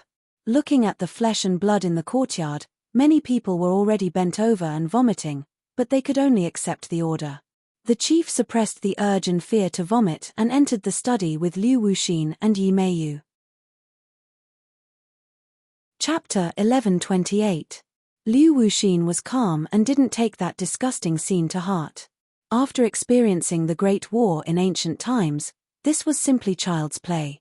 Yi Meiyu's expression was a little strange, but it wasn't as serious as the others. She realized that she had a natural fanaticism for this kind of bloodshed. Liu Wuxin sat on the chair and stared straight at the bureau chief. "You said that you've found what I want." The bureau chief took a few deep breaths and finally sorted out his chaotic emotions. "Yes, I've found what you want." Liu Wuxin stretched out his hand.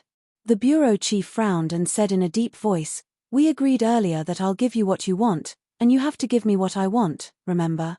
Liu Wuxin obviously remembered.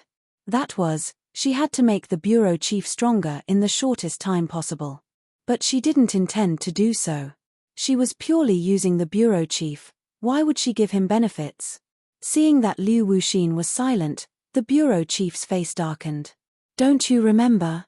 Mph, then there's no way to cooperate." He had this anger buried in his heart, and now that he was played by Liu Wuxin, even a bodhisattva would be angry. Yi Meiyu hurriedly persuaded, "Calm down, how could Senior forget? Give us what we need first, and Senior will naturally fulfill your wish." The bureau chief looked at Yi Meiyu coldly, as if saying, "Don't treat me like a fool." "Yi Meiyu, you don't have the right to speak here." "Don't have the right?" Yi Meiyu's eyes jumped wildly, and she almost went berserk. But in the end, she suppressed it and said meaningfully, "Bureau chief, you've seen how powerful Senior is just now. You don't want to be Senior's enemy, right?" The bureau chief's heart turned cold. "Do you dare to do anything to me?" This sentence was full of vigor, but he was nervous in his heart. In the end, it was a bit lacking, and he seemed to be strong in appearance but weak in heart. Liu Wuxin looked at the bureau chief with a burning gaze. The bureau chief forced himself to be alert, and when their eyes met, he almost looked away guiltily, but in the end, he persisted. "I can do what you want, but you have to give me what I want first." "No, what if you go back on your word?" The bureau chief's heart relaxed. He sighed, and cold sweat broke out on his back. Seeing the other party give in, he couldn't help but regain some confidence. If that's the case, then there's no need to talk. Liu Wuxin stood up leisurely, which gave the bureau chief a fright. He subconsciously stepped back and said, "What are you doing?" Liu Wuxin didn't say a word, but his powerful aura enveloped the chief, making him almost unable to breathe. "Don't come over, or else I'll call for help," the bureau chief shouted. "Do you think those good-for-nothings outside are my match?" Liu Wuxin retorted. "Of course not. Even a 3-year-old child would know this." Was he going to agree just like that? Wouldn't that be a complete loss? Not only would he not gain any benefits, but he would also benefit the other party. Wouldn't his dream of becoming stronger become nothing but a bubble? Wait. Unable to retreat, the bureau chief suddenly stretched out his hand and shouted. "What else is there to say?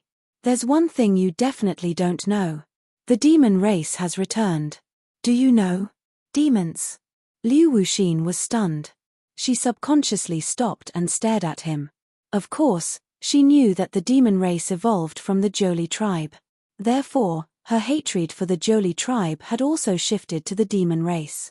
Hearing that the demon race had returned, her attention was immediately attracted.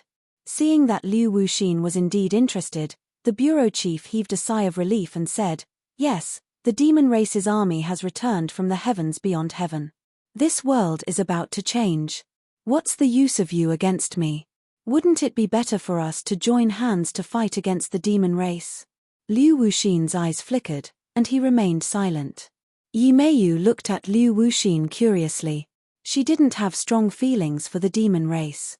She said blankly, "Senior, what's so great about the demon race? Why do you still need to cooperate with him?" Yi Meiyu was proud and didn't put the bureau chief in her eyes. When the bureau chief heard this, he was furious, but he couldn't do anything. Liu Wuxin shook his head lightly and said, "No, the demon race isn't as simple as you think. Tens of thousands of years ago, we defeated them, and now we still have to defeat them. But it's impossible with just the few of us. If we have his help, we might have a better chance of winning. Although Liu Wuxin was also a proud person, she wasn't blinded by pride. She had fought with the Zhou tribe countless times, and knew how powerful the other party was. Although the demon race was no longer the same as before, and there was no longer Kaiyu, wasn't she also incomparable to the past? Therefore, in order to defeat the demon race, she had to be careful and unite all forces. The most important thing was to summon her old subordinates and twist them into a rope. If she really killed the bureau chief, then there was no way to know the whereabouts of these old subordinates. Although she might be able to find them in the future, it would definitely take more time. Seeing that Liu Wuxin hesitated, the bureau chief secretly heaved a sigh of relief. He finally knew that he had won the bet, and his eyes couldn't help but shine. Okay, I agree to your request. I'll satisfy you now, Liu Wuxin said resolutely. The bureau chief's eyes lit up, and he couldn't wait to say, okay, I will also keep my promise. PH, do you dare not to keep your promise? Liu Wuxin said disdainfully. The bureau chief was greatly embarrassed, and secretly swore that when he became stronger in the future, he would definitely ruthlessly teach this ugly woman a lesson. Your meridians have already been fixed, and the best time for cultivation has passed. This may be a problem for others, but I have a way to overcome this difficulty. I can directly raise you to the first grade of yuanying. First grade of yuanying. The bureau chief's breathing quickened, and his eyes almost popped out of their sockets. He was wild with joy. He knew a thing or two about cultivators, and understood how difficult it was to reach the first grade of yuanying. This was simply heaven-defying, and was equivalent to the martial king realm. One had to know that number one, who had always followed by his side, had cultivated for most of his life, and also had the guidance of a famous teacher. Only after enduring wind and rain did he cultivate to the martial king realm. His starting point was the yuanying realm, then how powerful would he be in the future? Just thinking about it made him extremely excited.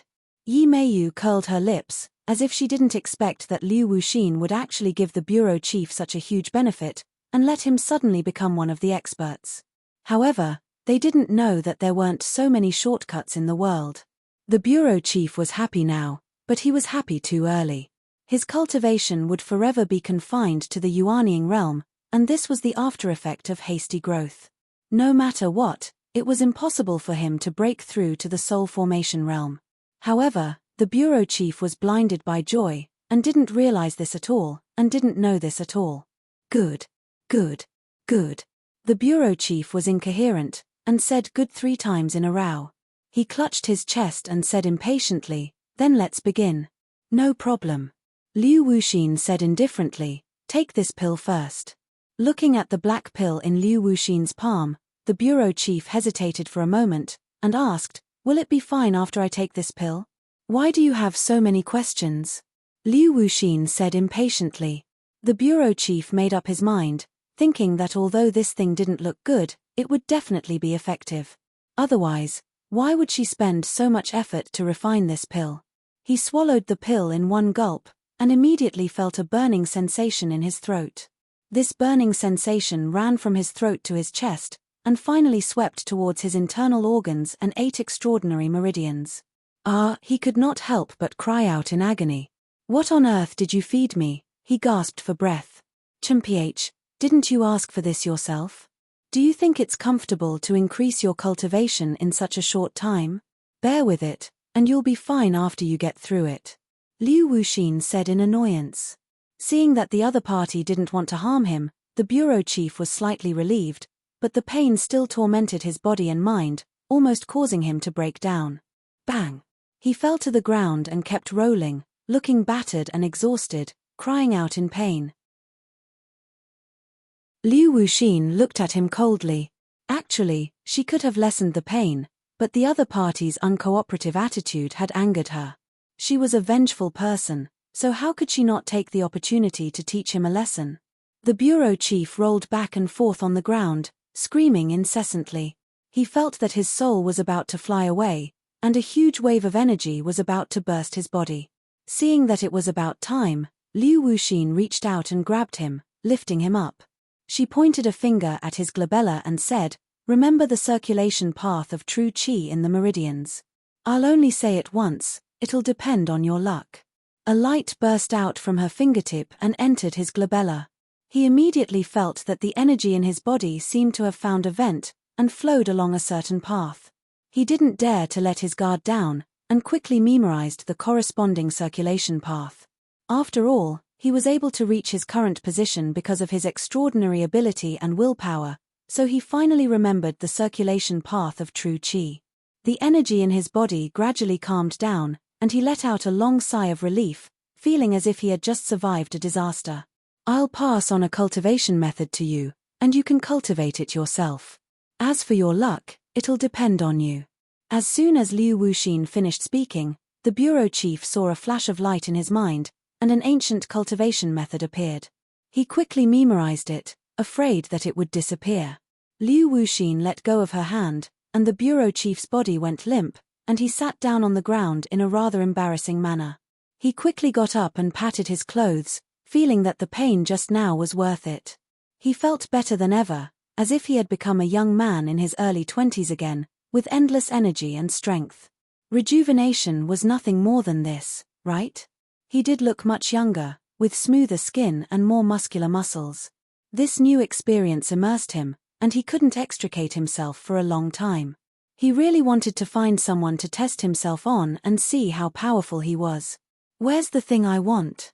Liu Wuxin reached out her hand.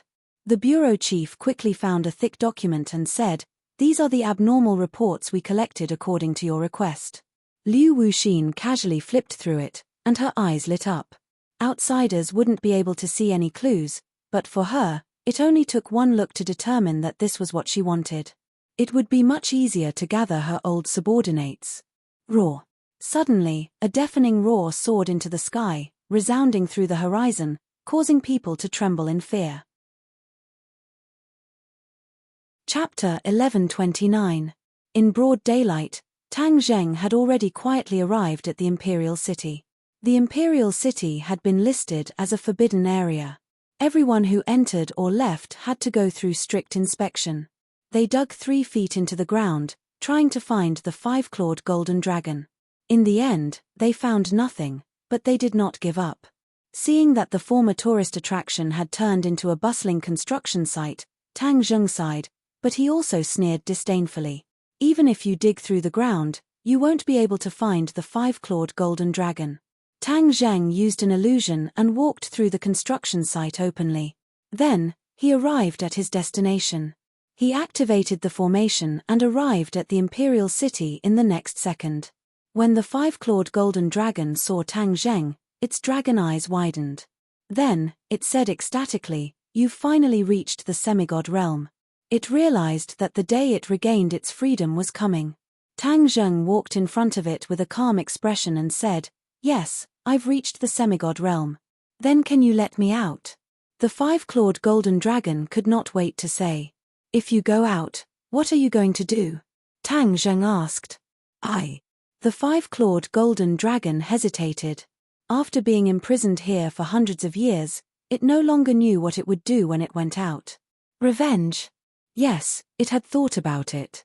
However, because of Tang Zheng's existence, it absolutely could not do so because Tang Zheng would stop it. Tang Zheng's soul imprint was still in its mind, so it did not dare to act rashly. "If you don't have anywhere to go, why don't you stay by my side first?" Tang Zheng suggested. The 5-clawed golden dragon's eyes turned cold, and it asked warily, "Why should I stay by your side?" "Of course you have a place to be. You're so strong. Who else in this world can be your match?" "What's my place?" the 5-clawed golden dragon asked. "There's one thing you don't know yet." "What is it?" "The devil army has returned. This world will be turned upside down." "What? The devil army has returned?" The 5-clawed golden dragon was shocked. It had seen the devil clan before and knew how powerful they were. However, the two sides had not had much contact. "Yes, the demons have completely returned," Tang Zheng said solemnly. The 5-clawed golden dragon fell into silence. It was also very clear what this meant. Perhaps there was a place for it to be used, but subconsciously, It did not want to be used by Tang Zheng. By nature, it likes to be free and unrestrained. However, under the eaves, one had no choice but to lower their heads. It knew that if it did not agree, Tang Zheng would not let it out so easily.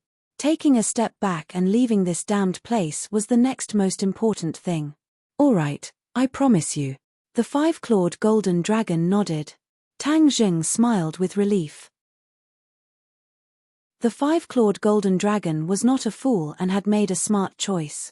If it did not agree, perhaps he would have to use some means to make it agree. How could he let such a powerful guy leave him? The five-clawed golden dragon looked at Tang Zheng aggrievedly and said, "Then can you break the formation now and let me regain my freedom?" "Just you wait." Tang Zheng walked into a small door at the back. It was the eye of the formation, and the heaven and earth obsidian was also buried below.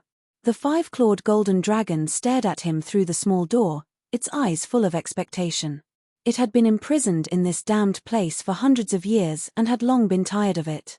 Tang Zheng had long been connected with the formation, so it was much easier to break the formation than expected, especially after he had reached the semigod realm. "I'll begin," Tang Zheng said lightly. The five-clawed golden dragon hurriedly nodded. "All right, let's begin." Tang Zheng stretched out his hands and opened his 10 fingers. With a thought, he roared, "Rise!" Rays of white light shot up from the floor into the sky. It was the light emitted by the heaven and earth obsidian. In an instant, the small room was filled with white light. Tang Zheng bathed in the light and was filled with a mysterious aura. He was serious in speech and manner and was exceptionally serious. People could not help but feel awe when they saw him. The five-clawed golden dragon looked at him and could not help but have the same thought. It suddenly felt that it was extremely ridiculous. How could it be in awe of a person at the first grade of the semigod realm? Tang Zheng was immersed in the formation. At this moment, every corner of the formation appeared in his mind. Once this formation was broken, the formation that the predecessors had spent so much effort to set up would be destroyed. He took a deep breath and inhaled rays of light through his mouth and nose. In an instant, his body seemed to have become transparent, which was extremely mysterious. Boom! Boom! Boom! A series of loud sounds suddenly rang out and the ground trembled. At the same time, the imperial city also trembled as if there was an earthquake. However, this trembling did not affect the entire capital like before. Instead, it was limited to the imperial city. This was because Tang Zheng deliberately reduced the influence of the formation after controlling it. In fact, if he had not coincidentally controlled this formation with Caillou's help, he would have wanted to break this formation. He was afraid that the huge capital would have been affected, and who knew how many buildings would have been destroyed in a day. Now, the influence had been reduced to the lowest level. This was the limit of what Tang Zheng could do. He did not want to turn the world upside down just because he let the five-clawed golden dragon go. Although he said so, everyone in the imperial city turned pale with fright and started to make a big fuss. Many of them had experienced the battle of the imperial city. When they felt that the sky was shaking and the earth was shaking, their expressions immediately changed. They shouted hysterically, "Everyone, get ready. The dragon might be coming out." Dragon. This word immediately suppressed the fear in their hearts. Their purpose was to find the dragon. When they knew that the target that they had been searching for so long was finally about to appear, many bold people even had a bright light in their eyes as they stared at the ground. The ground trembled non-stop, and smoke and dust splashed up on the ground. After a while, it turned into rolling yellow sand, blocking people's vision. "I can't see," someone in the crowd shouted loudly. However, in the end, there were still timid people who panicked and did not know where to go. They shouted and fled. The imperial city was in chaos. The ground collapsed bit by bit, and a large black hole appeared and formed a vortex. The sand and sand spun along the vortex and fell bit by bit into the black hole. No one knew when it would end. Although yellow sand filled the sky, there were still people who saw this scene. Many smart people immediately thought that the dragon might be in the black hole. Then wouldn't they be able to find the dragon if they jumped down? The bold people wanted to jump down. However, they could not get close at all. They were swept up by the huge sandstorm and thrown in all directions. Tang Zheng also sensed the strange phenomenon in the imperial city, but it was unavoidable. Therefore, he did not get distracted and still focused on breaking the formation. The ground shook more and more violently, and the white light became more and more intense. Whoosh! A piece of heaven and earth obsidian flew up from the ground and floated in the air. Then, other pieces of heaven and earth obsidian flew up one after another. Chapter 1130. The heaven and earth profound stones that filled the sky blossomed with dazzling light as they spun around Tang Zheng, making it hard for the eyes to take in. Tang Zheng stared straight ahead, his expression solemn as he watched this scene unfold. The dark stones of heaven and earth flew up and the foundation of the formation was shaken. The formation was about to be broken. Crash! The four walls collapsed quickly and the space trembled more violently as if it was about to collapse. The formation was originally a different space created by the ancient people. Once the foundation of the formation was shaken, the space could no longer exist. Crack! With a crisp sound, the chains that trapped the five-clawed golden dragon opened automatically. The dark iron of 9 serenities could not be shaken by ordinary weapons and magic treasures. Only by breaking the formation would the chains open. The five-clawed golden dragon's eyes shone with a dazzling golden light. He was ecstatic and skeptical.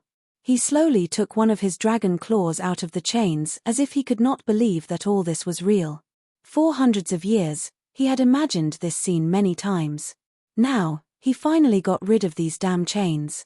He looked at the other dragon claws. The remaining 4 dragon claws were firmly locked in the chains. Crack! Another chain was opened. He finally believed that all this was real. He could not wait to retract his dragon claws and break free from the chains. Tang Zheng saw this scene from the corner of his eyes, and his heart was filled with disappointment. The arrogant 5-clawed golden dragon actually had such a cautious side.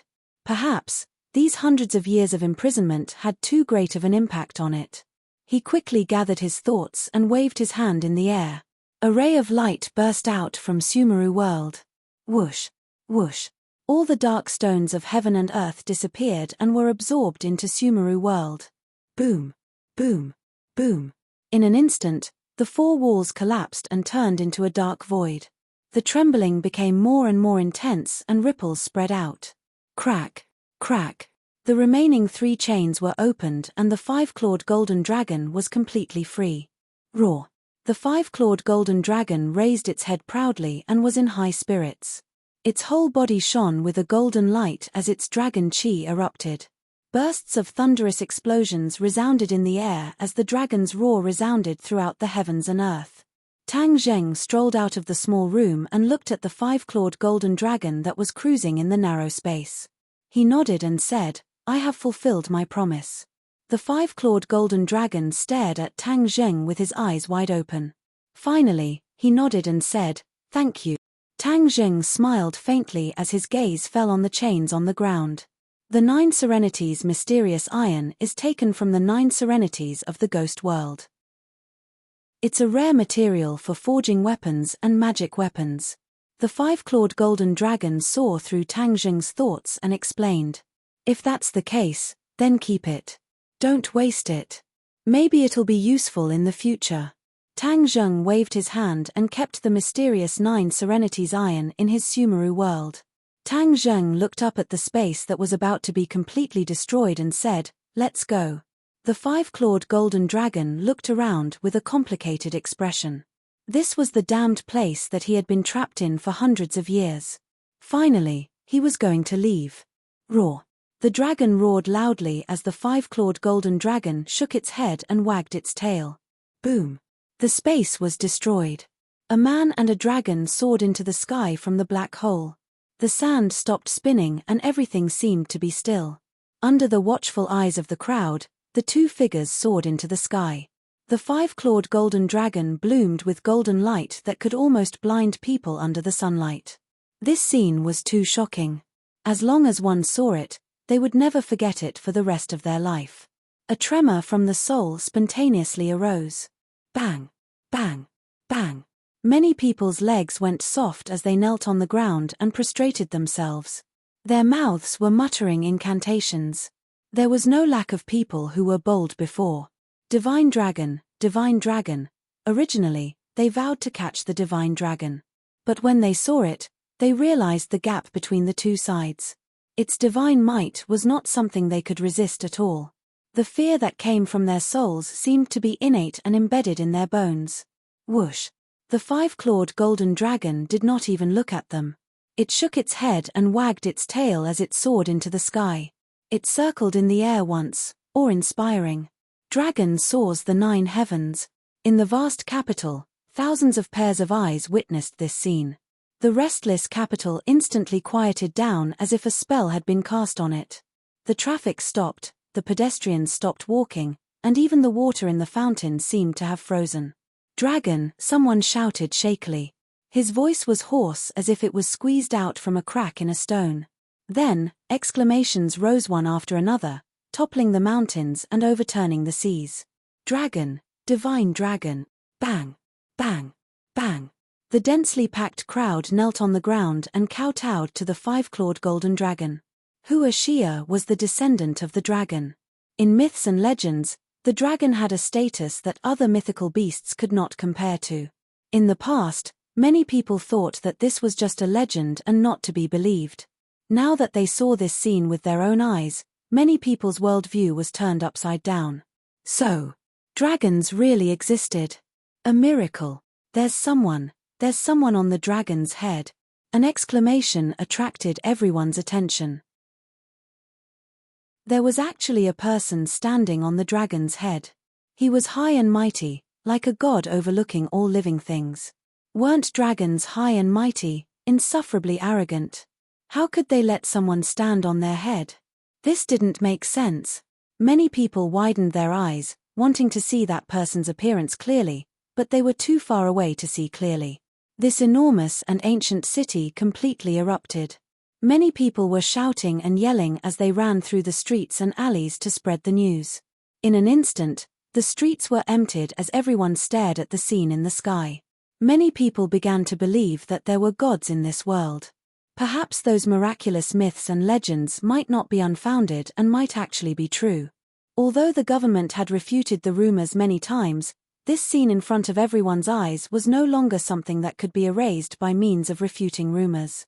After all, the eyes of the people could not be blinded forever. From this moment on, the world had undergone a subtle change, and so had the hearts of the people. Tang Zheng stood on the dragon's head, looking down at all the living things below. He did not have any thoughts of being superior. He knew that with the return of the demons, the worldview of the people in this world would be turned upside down. Since this could not be stopped, why not go with the flow and give them a heads up first? Otherwise, in the future, they would be even more afraid and the situation would be even worse.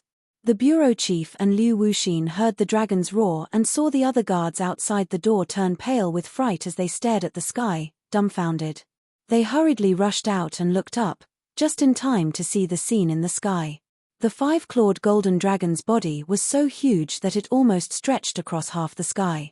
In the capital, it could be seen clearly from any angle. Although they did not see the person on the dragon's head clearly, the bureau chief immediately called out his name. Tang Zheng. That person is Tang Zheng. Liu Wuxin was surprised. The bureau chief nodded. Other than him, it can't be anyone else. He knew very well that Tang Zheng had deliberately concealed the truth about the dragon. This time, other than Tang Zheng, who else had the ability to make the dragon appear? Immediately, the jealousy in his heart erupted like a volcano. He should be the one standing on the dragon's head. After all, he was the one with the highest authority in this world. That was his position. What qualifications did Tang Zheng have? Liu Wuxin's pupils constricted slightly, and he did not say a word. Yi Meiyu's eyes were also filled with shock, and she said in fear, "Senior, this," although she was already a cultivator, she still felt a deep fear towards the dragon's might emitted by the five-clawed golden dragon, and even her words became hesitant. Liu Wuxin did not listen to Yi Meiyu's words. With a tap of his foot, he flew towards Tang Zheng. However, with a sudden flash of golden light, the five-clawed golden dragon and Tang Zheng disappeared together. A second ago, they were still in front of their eyes, but in the next second, only white clouds and bright sunlight remained in the sky. Ah! Many people's jaws almost fell to the ground. How did the divine dragon disappear? However, many people also reacted. As expected of the divine dragon, it possessed a supreme divine ability. Otherwise, how could it disappear so miraculously? Liu Wuxin stopped in her tracks and floated above the courtyard house. Her eyes searched everywhere, but she could not find any traces of the five-clawed golden dragon and Tang Zheng after a long time.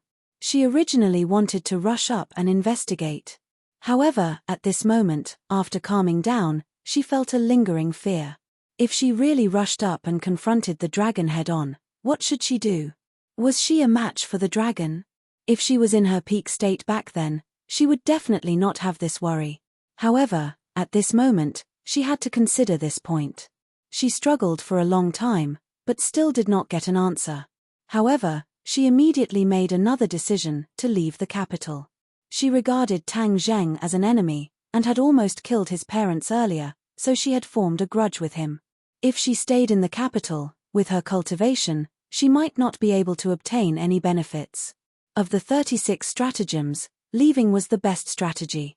First, she would summon her old subordinates and carry out the long-planned plan. Only then would she not be afraid of Tang Zheng and the dragon. She had already made up her mind and immediately landed back in the courtyard house. She looked deeply at the bureau chief and said, "We're leaving." With a flash of his figure, he walked out of the courtyard house with large strides. Yi Meiyu put away her thoughts and followed closely behind him. Looking at the backs of the two people leaving, the bureau chief looked at his fists. Crack, crack. His fists cracked as he ordered the guards on his left and right, "Send someone to keep an eye on a few places in the information we collected." He understood that it was a fool's dream to send someone to follow Liu Wuxin. She wanted this information so much, so she would definitely do something. However, he could not guess her intentions for the time being. The only way was to wait for the rabbit to show up. He was very clear about the details of the information he gave the other party. As long as he sent someone to wait, he could figure out the other party's true intentions. He raised his head to look at the empty sky, his eyes flashing with a faint light as he said, "Wu Junshan and Lan, you have encountered such a great calamity. Tang Zheng will definitely not let this matter rest. We cannot stay in this place any longer." He did not want to reveal that he was a cultivator for the time being. This was his trump card. In order to avoid being exposed, he could only not confront Tang Zheng directly. Chapter 1131. High up in the sky, Tang Zheng saw the reactions of the masses. However, he wasn't showing off, so he didn't want to cause too much fear. "Let's go."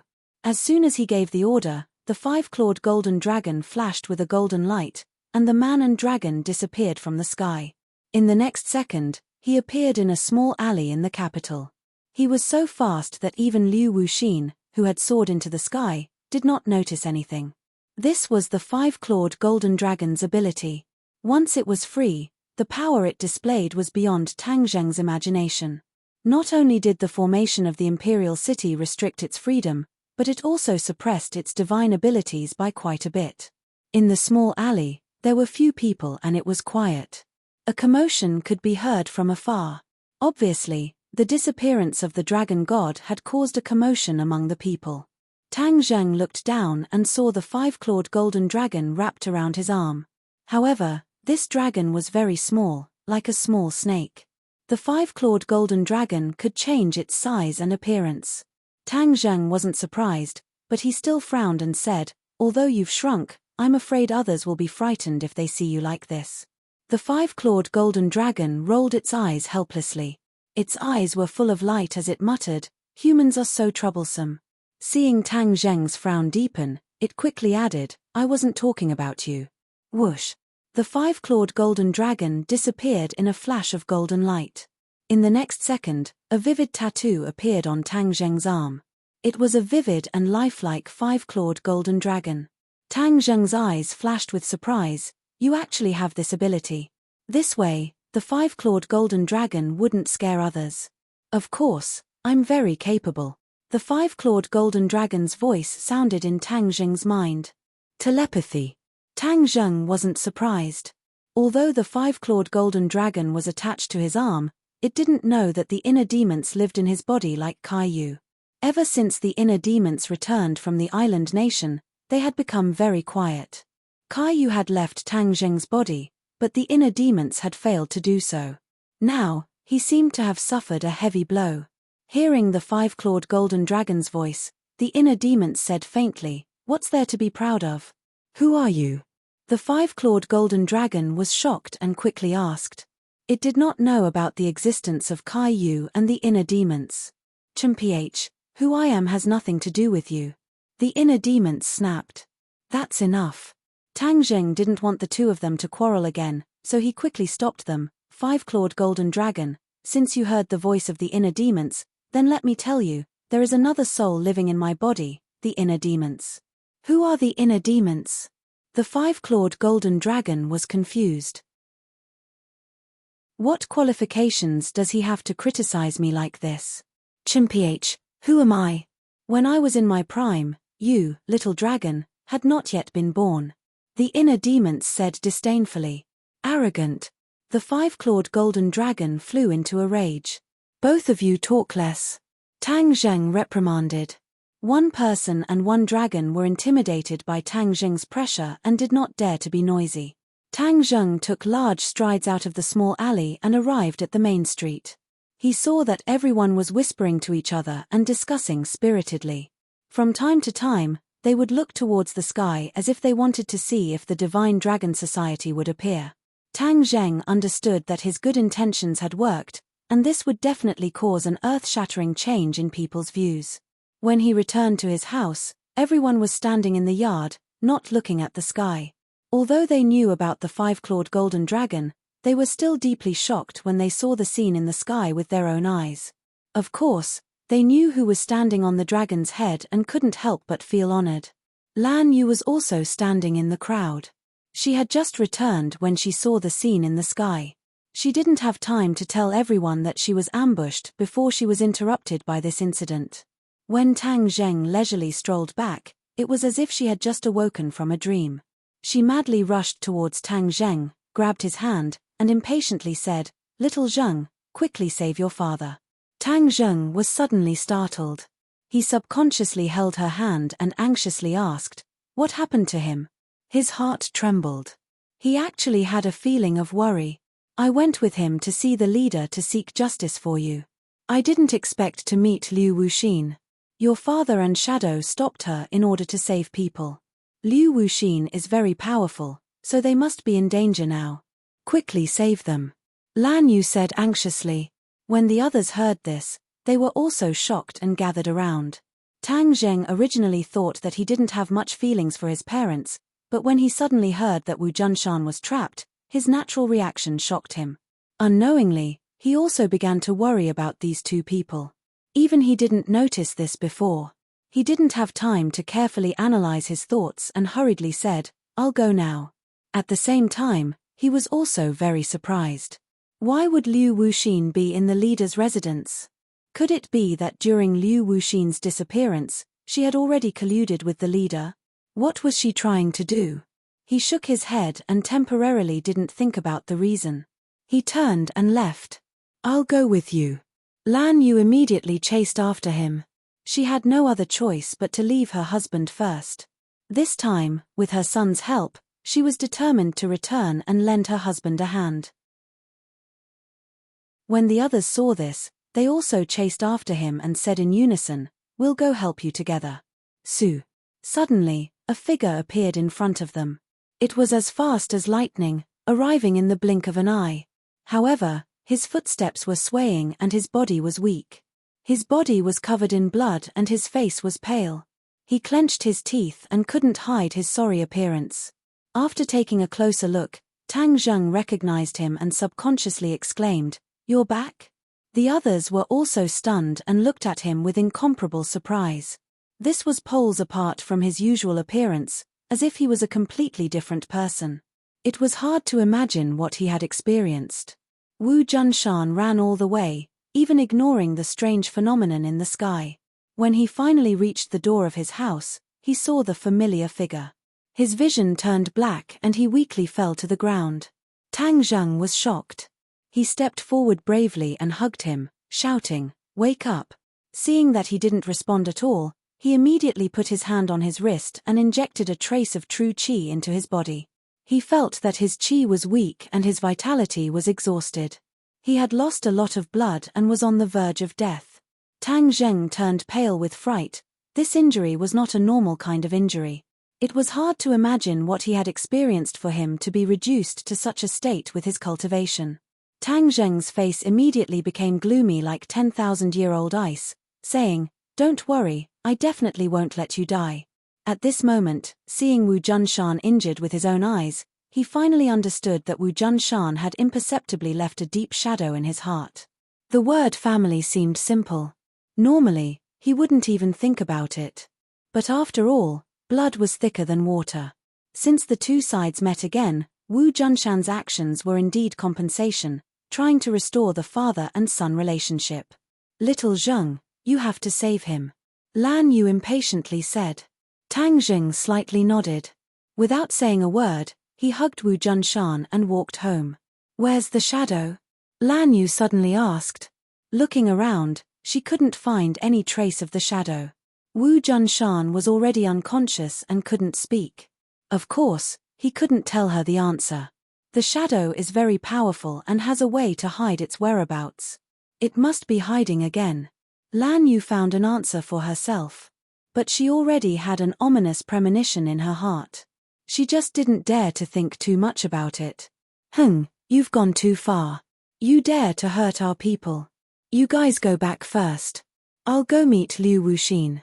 Tian Chanzi was skilled and bold. He was provoked by Wu Junshan's miserable appearance and turned to leave. "Be careful," Tang Zheng warned.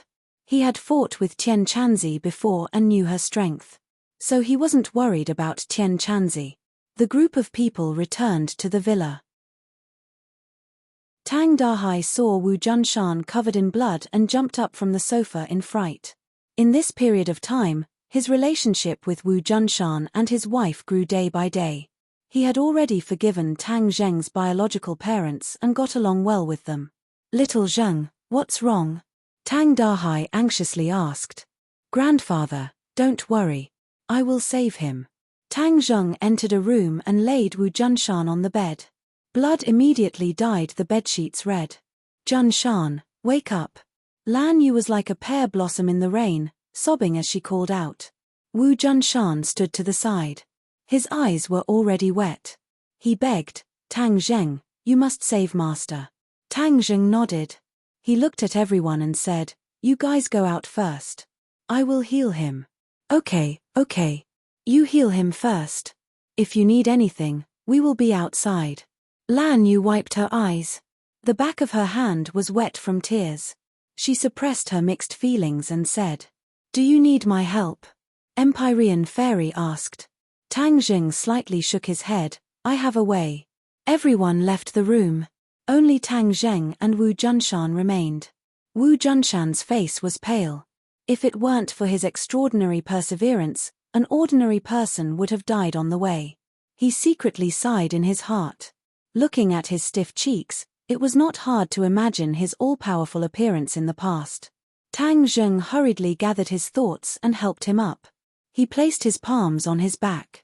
A ball of true qi rushed into his body from his back and wrapped around his heart. Originally, his heartbeat had almost stopped. However, after being stimulated by the true qi, it began to beat vigorously. It was as if a sleeping person was suddenly awakened. He immediately regained his vitality.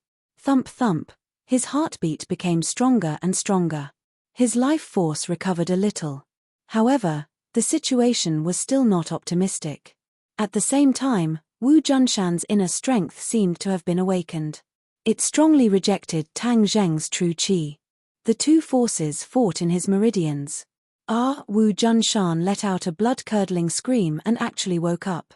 When he opened his eyes and saw Tang Zheng, his eyes flashed with a bright light as he said, "I was useless. I couldn't get justice for you, P.S. I was delayed 2 days ago and did not update. Sorry, I will update now.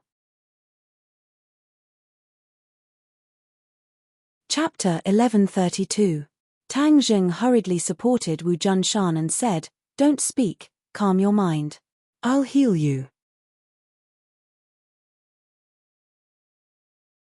Chapter 1133. Tang Zheng was surprised to see the changes in Xiao Tian's body. He asked, "Your power has changed a lot."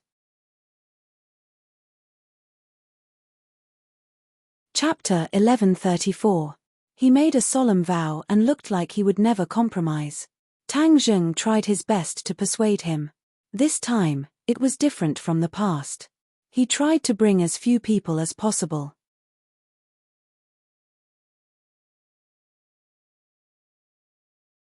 Originally, because the mountain peak was covered in snow all year round, it was unbearably cold, but now it was scorching hot. The pure white snow on the mountain peak was gradually melting, turning into streams that flowed down the mountain.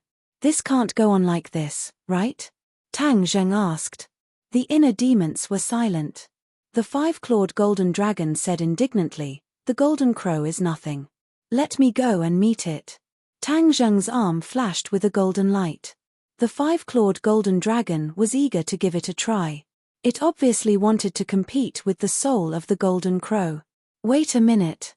Tang Zheng hurriedly stopped it. The inner demons were right. Since Kai Yu couldn't be controlled and had colluded with the summoned demons, he must be plotting something big. He didn't have any way to stop him at the moment. If the Yellow Emperor was reborn, it might be an unexpected countermeasure. At the very least, the Yellow Emperor was the ancestor of the current Hua Xia people. He would lead his former subordinates to resist Kai Yu. Although a great war would break out, at least most people would be saved and the world would be saved. Thinking of this, Tang Zheng decided that he didn't want to stop the soul of the golden crow. Boom! A loud sound came from a mountain peak. The soul of the golden crow that was rising into the sky suddenly exploded with a dazzling light. Tang Zheng was shocked. He looked into the distance and faintly saw a fierce battle erupting on the mountain peak. Damn, it's the Empyrean fairy and the others. Although it was difficult, Tang Zheng immediately made a judgment. With such a big movement, the others were completely awakened and knew that the enemy was attacking. Suddenly, the shadows of the hands on the top of the mountain churned, and a mysterious force rose into the sky. The remaining souls of the golden crow rose into the sky at a much faster speed. Tang Zheng didn't care about these people. He was afraid that something would happen to the Empyrean fairy and Li Xiaotian, so he flew to the mountain peak on his sword. On the top of the mountain, several people were fighting fiercely. The Empyrean fairy was obviously more skilled and was fiercely suppressing the other party. Just now, the soul of the golden crow was attacked by the Empyrean fairy. It was still struggling in the air to resist the power of the Empyrean fairy's attack. Li Xiaotian was not idle either. Although the cultivation of the 8th level of the Supreme Power Realm was not enough for him to be like a fish in water, he had the strength to protect himself for the time being. "Who are you? How dare you stop us? Do you know who we are?" Someone roared aggressively. The Empyrean fairy snorted and said, "How can I turn a blind eye to what you're doing? Do you know what we're doing? No matter what you're doing, the 9 suns you've summoned will definitely turn the earth into a scorched earth. Thousands of creatures will die because of you. No matter what your purpose is, I will never sit by and watch such a cruel act." The Empyrean fairy said firmly. "In order to resurrect the Yellow Emperor, what's this sacrifice?" "Resurrect the Yellow Emperor?" The Empyrean fairy raised her eyebrows in surprise. Obviously, she didn't know the secret. "Why, are you scared? Then quickly retreat," the other party said proudly. The Empyrean fairy's face darkened without hesitation and said, "So what if he's the Yellow Emperor? It's rumored that he's a wise emperor. If he knew that you're resurrecting him at such a high price, what would he think? It's not up to you to tell us what to do." The other party's face darkened. There was some worry between his eyebrows, but he said sternly, "Whoosh!" A figure fell from the sky. Everyone couldn't help but turn their heads to look. Tang Zheng. Li Xiaotian shouted in surprise. The Empyrean fairy's eyes showed deep worry. She said to Tang Jing, "Do you know what they're doing?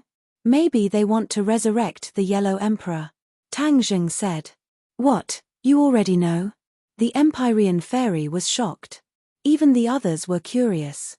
They didn't know how this guy who suddenly appeared knew such a secret. Their methods are too cruel. They actually want to pay such a huge price to achieve this. The Empyrean fairy said hatefully. "What price?" Tang Zheng was at a loss. The Empyrean fairy pointed to the soul of the golden crow in the sky and said, 10 suns in the sky, the world will be plunged into misery and suffering. Many lives will die in this scorching heat, don't you know? Is that so? Tang Zheng was shocked, because he did not think of this. Don't you have the shooting sun arrows and heaven-shocking bow? Have you forgotten what these 2 divine weapons were used for? The Empyrean fairy asked. Tang Zheng was startled. With a flash of inspiration, he immediately remembered the use of these 2 divine weapons. This was the divine weapon that Hu Yi used to shoot down the sun. Wasn't it used to shoot down the extra sun? How did the golden crow die? Could it be that he died at the hands of Hu Yi, under the shooting sun arrows? Heaven-shocking bow, shooting sun arrows, how did you get these 2 divine weapons? When the other party heard these words, he turned pale with fright. The illustrious reputation of these 2 divine weapons was like thunder to them. These 2 divine weapons were not forged by Hu Yi, but had existed since ancient times. It was unknown which almighty expert had forged these divine weapons.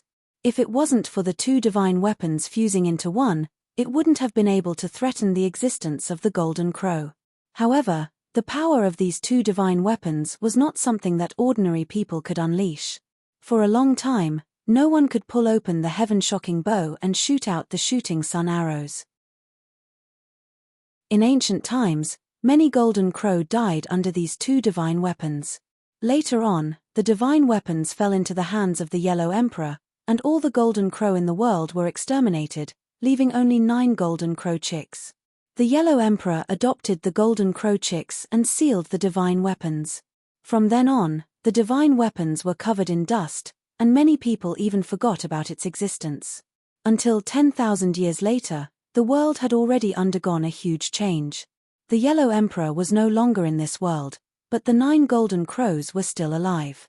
For some unknown reason, the golden crows went crazy and rose into the 9 heavens, turning into 9 suns.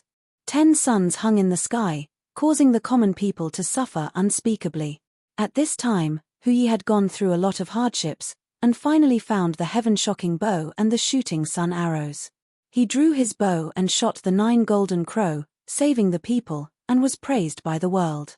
Although the golden crow was dead, the soul of the golden crow was not extinguished. It landed on the 9 mountain peaks at the top of the world. This matter was a secret. It was unknown how this group of people found out about this news, and then summoned the soul of the golden crow, causing the scene of the 10 suns shining in the sky to appear in the world. Is there anything strange about me having these 2 divine weapons? Tang Zheng asked. The other party's expression kept changing as he sized up Tang Zheng, as if he wanted to see through him. Suddenly, the other party's eyes lit up, and he screamed in shock, "Skywalker, you're actually a Skywalker." This group of old subordinates of Kai Yu were extremely familiar with Skywalkers. Back then, Kai Yu was a Skywalker, which was why he had the strength to fight against the Yellow Emperor. They had a natural rejection and hostility towards Skywalkers. Just a single celestial, their enmity instantly soared. They stared at Tang Zheng, their killing intent surging. "You are a Skywalker. It is not surprising that you can pull the heaven-shocking bow and shoot the shooting sun arrows. Temph, these 2 divine weapons belong to the Yellow Emperor. How can they fall into the hands of a Skywalker like you?" The other party said aggressively. Tang Zheng frowned, and said, "Why can't it fall into my hands? You speak as if I have disgraced it. You are disgracing it. Are you worthy of possessing the heaven-shocking bow and the shooting sun arrows? Hurry up and hand over these 2 divine weapons, or else you won't be able to leave this mountain today." The other party said solemnly. Tang Zheng laughed disdainfully. "What qualifications do you have to say such words? It seems that we have the advantage right now. Although you talk a lot, your strength is obviously not as good as your words. Haha, do you think we only have this few people? The other party did not think so, he was not afraid at all. Instead, he laughed wildly, his gaze was like that of a little sheep. Tang Zheng did not like this kind of unbridled gaze. Originally, he was prepared to ignore the other party, but since this matter involved the people of the world, he could not sit idly by. Chapter 1139. The other party let out a long roar towards the sky. The roar shook the heavens and spread far and wide. Immediately, roars came from the other mountains in response. In that moment, the roar reverberated like thunder in one's ears. Crap, he's calling for help. The Empyrean fairy immediately saw through the other party's intentions and prepared to attack again. At this time, the 8 golden crow souls had all risen to the 9 heavens and turned into suns, releasing blazing light. Only the soul of the golden crow that was being attacked by the Empyrean fairy was still struggling in mid-air, unable to move forward. The 9 suns were shining brightly in the sky, and the heat was unbearable. The ground seemed to be about to melt. The snow on the mountain melted at a speed that was flying to one side. With a rumble, an avalanche actually occurred, causing the mountain to shake and the earth to shake. The trees at the foot of the mountain quickly withered and spontaneously combusted with a boom, turning into charcoal. The heavy people on the mountain peak were the ones closest to the 9 suns. In an instant, they felt as if their water had evaporated and their entire bodies were on fire. Tang Zheng was shocked by this scene. Although he had felt the heat just now, but now, it was not just a little heat, but a life-threatening situation.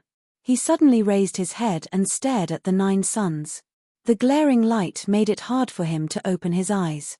The Empyrean fairy's face darkened, and urged loudly, "Tang Zheng, what are you waiting for? Hurry up and stop them, otherwise, this world will be over." Tang Zheng also realized that the situation was worse than he had imagined, and immediately took out the heaven-shocking bow and sun-shooting arrow. When he saw that he had successfully narked the arrow, the other party was obviously shocked, and shouted, "Stop him! Su su su!" The few of them abandoned the Empyrean fairy and Li Xiaotian and attacked Tang Zheng at the same time. At the same time, on the vast land of Huaxia, everyone raised their heads and looked at the scene in the sky in disbelief. When the 9 suns appeared in the sky, many people subconsciously thought that they were seeing things, but when they saw the same reaction as them, they understood that they were not seeing things. Before they could understand what was going on, an intense heat descended from the sky and sprinkled on the vast earth. Everyone immediately felt uncomfortable.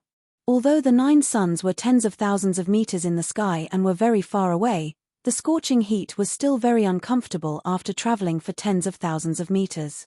Although it was not as bad as the scene on Mount Everest, many people still felt a strong burning sensation on their bodies.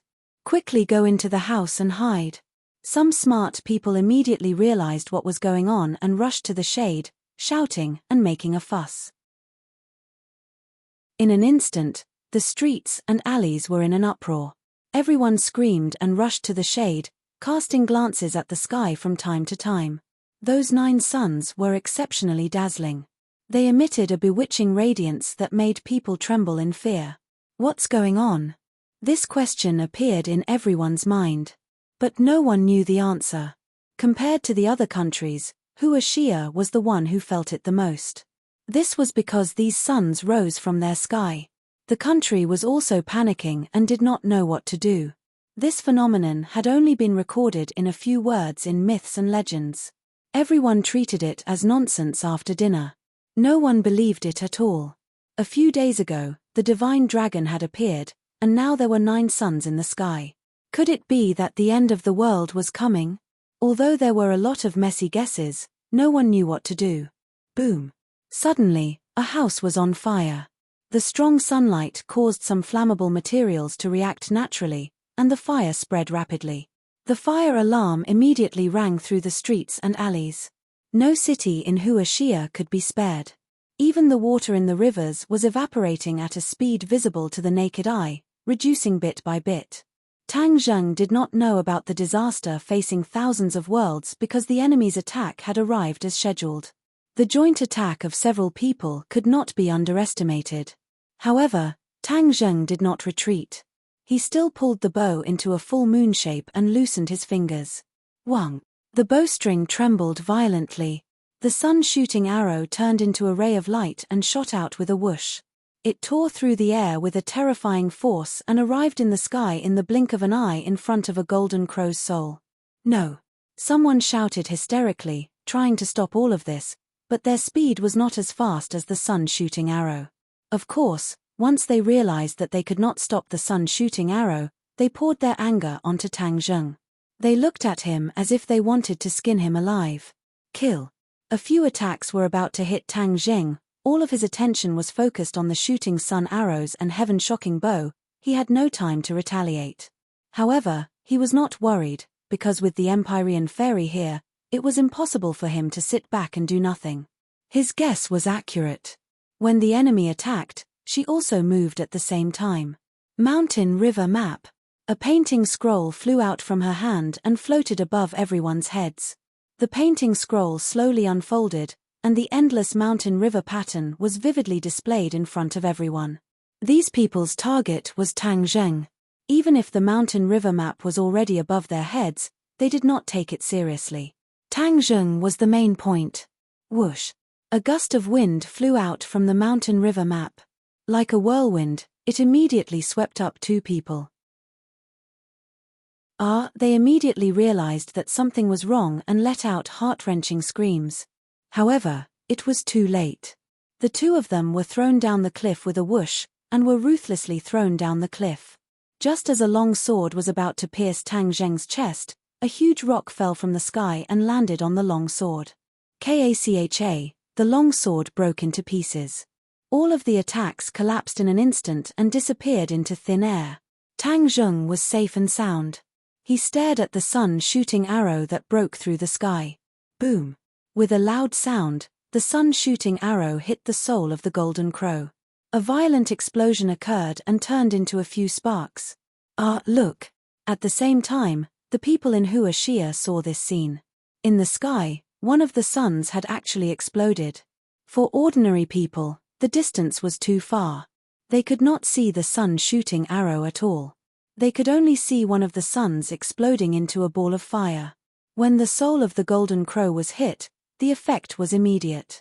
The unbearable heat wave immediately reduced by a few degrees. Everyone instantly understood that there was hope. As long as the suns exploded, they could be saved and return to their old days. At this moment, everyone understood that the appearance of so many suns in the sky was not a good thing. It was a sign of doomsday. Many people almost gave up hope. Now that there was a turning point and there was a turning point, everyone's hope was ignited. Their eyes were gradually filled with joy. However, many people had the same question in their minds at the same time. What was going on? The suns exploded when they came out. What exactly happened in the process? In the island nation thousands of miles away, Saint King looked in the direction of Hua Xia absent-mindedly. The miracle of the 9 suns illuminating the sky also entered his eyes. He could not help but turn pale. He was a demon expert, so of course he had heard of the legend of Hu Yi shooting down the suns in ancient times. Naturally, he thought of this point. Could it be that the golden crow is not dead and has come out again? Saint King muttered to himself. Beside him, a treasure box flickered with a mysterious light. Caillou's voice sounded. This is not the golden crow, but the soul of the golden crow. In this world, only the heaven-shocking bow and the sun-shooting arrow can deal with the soul of the golden crow. These two divine weapons are in Tang Zheng's hands, so it must be this brat who is shooting arrows to attack the soul of the golden crow. Caillou analyzed incessantly. Saint King was puzzled and said, "Isn't Tang Zheng our enemy? Why would he shoot the soul of the golden crow? This is not in his interest, right? Do you know what the appearance of the soul of the golden crow means?" Caillou asked. Saint King shook his head blankly.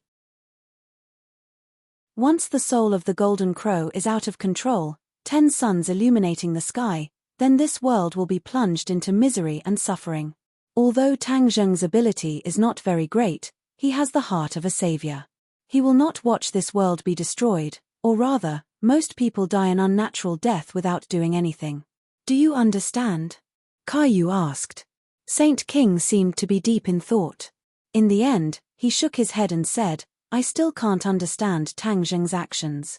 Isn't he offending both sides? Not only did he offend us, he also offended the Yellow Emperor's people.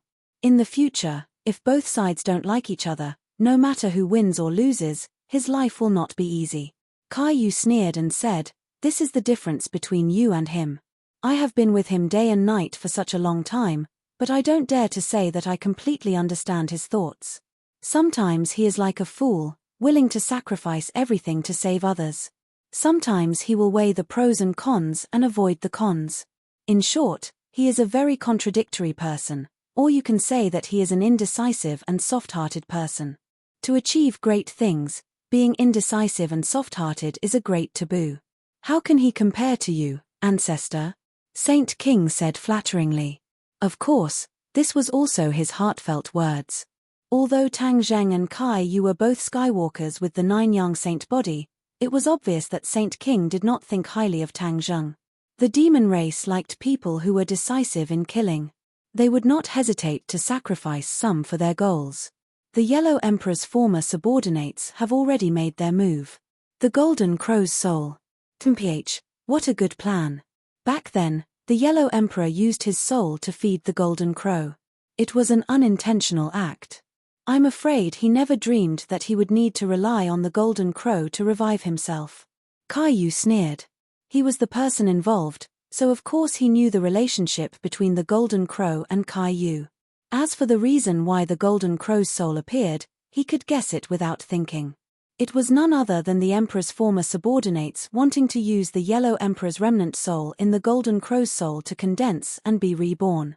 However, in order to condense the Yellow Emperor's remnant soul, they had to summon the 9 Golden Crow's souls and extract the Yellow Emperor's remnant soul from them to condense into a whole. Caillou knew better than anyone what this meant. Although he did not experience the history of Hu Yi shooting down the suns, he had seen the Golden Crow long ago. He deeply understood the power of the Golden Crow.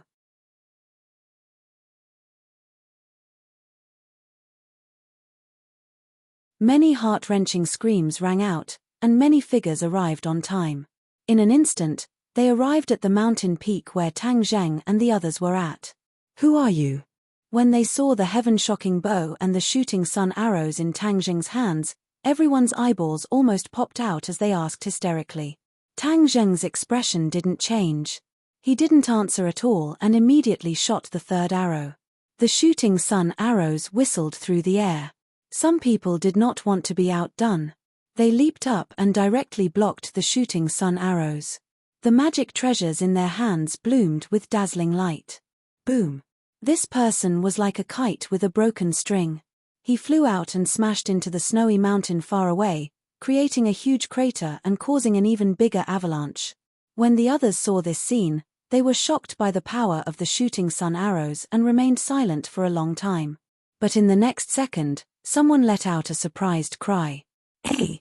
Under everyone's watchful eyes, that person actually flew out of the huge crater.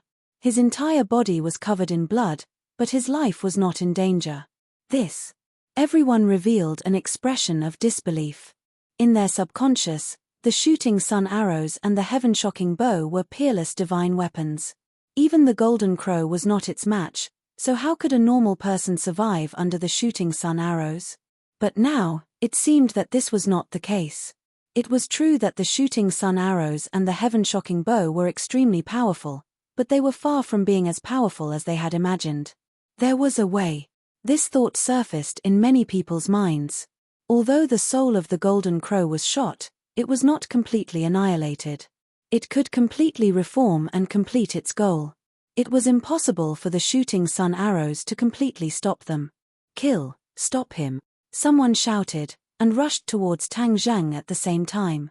Surrounded by enemies, Tang Zheng remained unmoved, and once again pulled open the heaven-shocking bow.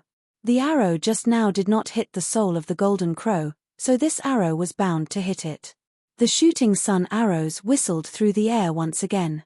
Some people tried to stop them, but the Empyrean fairy was one step ahead of them and blocked their path. She had obviously understood the enemy's intentions, so she definitely could not let the enemy succeed and intercept the shooting sun arrows. The fairy of the 9 heavens pointed her finger and a water dragon flew out from the mountain and river map of the gods of earth and veil. With a swing of its tail, it hit one of the men. With a loud bang, the man was smashed into a mountain and no longer made any sound. Although the shooting sun arrows were not enough to kill in one shot, the Empyrean fairy's ultimate kill was extremely easy. Stop this woman. A few people disregarded their own safety and blocked in front of the Empyrean fairy, trying to separate her and Tang Zheng, so that she would be too busy to take care of Tang Zheng. This method was indeed effective. When he shot the 3rd soul of the golden crow, the enemy's attack arrived as expected, but he had no way of blocking it. He could only watch as the attack arrived in front of him. Break! With a delicate shout, Li Xiaotian's moving figure blocked in front of him. A bow and arrow appeared in her hand, and she shot an arrow, repelling the enemy. She was an 8th level Grandmaster, and even among these people, she was not an ordinary person. Tang Zheng looked at her gratefully. She looked back and smiled, her charm boundless, and said resolutely, "With me here, you don't have to worry, unless they step over me. Be careful." Tang Zheng nodded heavily, and shot another arrow without any hesitation, aiming at the 4th soul of the golden crow. "Stop him, we can't let him continue." Seeing that they did not succeed in stopping Tang Zheng, these people were furious. So many people, but they could not do anything to the 3 of them. This was simply a great shame. Everyone used all their skills and cast spells again, trying to kill the 3 of them. These people's cultivation was not weak. Most of them were in the Golden Core and Yuaniing realms. If they were in the secular world, they would definitely be first-class masters. It was a pity that they were facing top masters like the Empyrean Fairy and Tang Zheng. Even if the other party had a large number of people, they could not take the initiative for a while. "Get out of the way, I'll take care of them." Suddenly, a person flew out from behind the crowd. When his feet landed on the ground, it was as if he had stepped on a mountain peak with a great force. The ground shook violently a few times before it stopped. The crowd automatically made a path for this person to pass through. He was not tall, but he was handsome. He was a standard young man, enough to make many young girls scream in love. "Who exactly are you people? Why do you want to stop the soul of the golden crow?" he asked with a livid face. His voice was like that of an announcer, articulating perfectly. In fact, before he was possessed, he was indeed a host of a small television station. However, now he had changed completely. He had become a general under the Yellow Emperor in the ancient times. His name was Mo Xie. Mo Xie's cultivation was obviously higher than the other former subordinates of the Yellow Emperor. He was in the divine transformation realm. Tang Zheng's eyes narrowed slightly. He stared straight at the other party. He also realized that the other party's cultivation was not ordinary.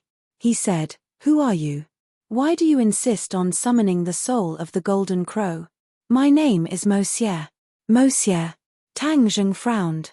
He had never heard of this name. The inner demon said lazily, "In the ancient times, the Yellow Emperor had 2 generals, one male and one female. You have already seen the female general. She is Liu Wuxin. Now that you have seen the male general, your luck is not bad." Tang Zheng smiled bitterly. He did not know if he should say that he was lucky or unlucky. He had encountered both of the Yellow Emperor's generals. Dealing with Liu Wuxin alone was not easy. Now that Mo Xie was involved, it was undoubtedly going to be even more difficult. "So you are Mo Xie. In the stories passed down from the ancient times, your name resounded like thunder. Legend has it that you are very benevolent. Why are you being so cruel this time?" The Empyrean Fairy asked in disbelief. She had also heard of Mo Xie's story. Mo Xie was a master swordsman of his generation. His swordsmanship had reached the peak of perfection. It was said that when it came to swordsmanship, no one could surpass him. Even the Yellow Emperor's swordsmanship was slightly inferior to his. The reason why his name was immortalized was not because of his swordsmanship, but because of his benevolence. After the Battle of Zhuolu, Many of the Yellow Emperor's subordinates advocated for the extermination of the entire Jiuli tribe. Mo Xie, however, strongly advised the Yellow Emperor not to exterminate the entire Jiuli tribe. Only then could the Jiuli tribe be preserved. The Empyrean fairy found it hard to imagine that Mo Xie would risk universal condemnation and sacrifice so many lives to summon the soul of the Golden Crow. Mo Xie's face flashed with hesitation and struggle. He remained silent for a long time, his expression fluctuating. Finally, he clenched his teeth and said, "There are many things that are beyond one's control. Moreover, in order to revive the Yellow Emperor, necessary sacrifices are unavoidable." The Empyrean fairy shook her head in disappointment. "The rumors are indeed not trustworthy. Those praises should not have landed on you at all. That is a stain on your good name." Mo Xie's expression became more and more conflicted.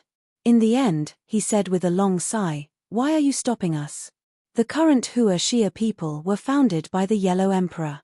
If the Yellow Emperor is reborn, he will lead this people to rise again.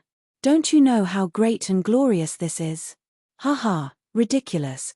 What's the point of exchanging countless lives for prosperity? I would rather choose to live a peaceful life than to enjoy the prosperity exchanged with blood and lives," the Empyrean fairy said firmly. Mo Xie's face flashed with embarrassment. He said resentfully, "Who is right and who is wrong is not something that you can decide with just a few words. However, since you have chosen to oppose us, then you are our enemies. Don't blame us for being merciless. No one needs you to show mercy," the Empyrean fairy said without any trace of politeness. Tang Jing also nodded in agreement. "That makes sense. You don't care about the people of the world, so how can we respect you? Then there's nothing more to say." Mo Xie's expression became fierce as his aura soared into the sky. You're tuning in to the Celestial War YouTube channel. Don't forget to subscribe and join us on this journey to catch the most captivating stories.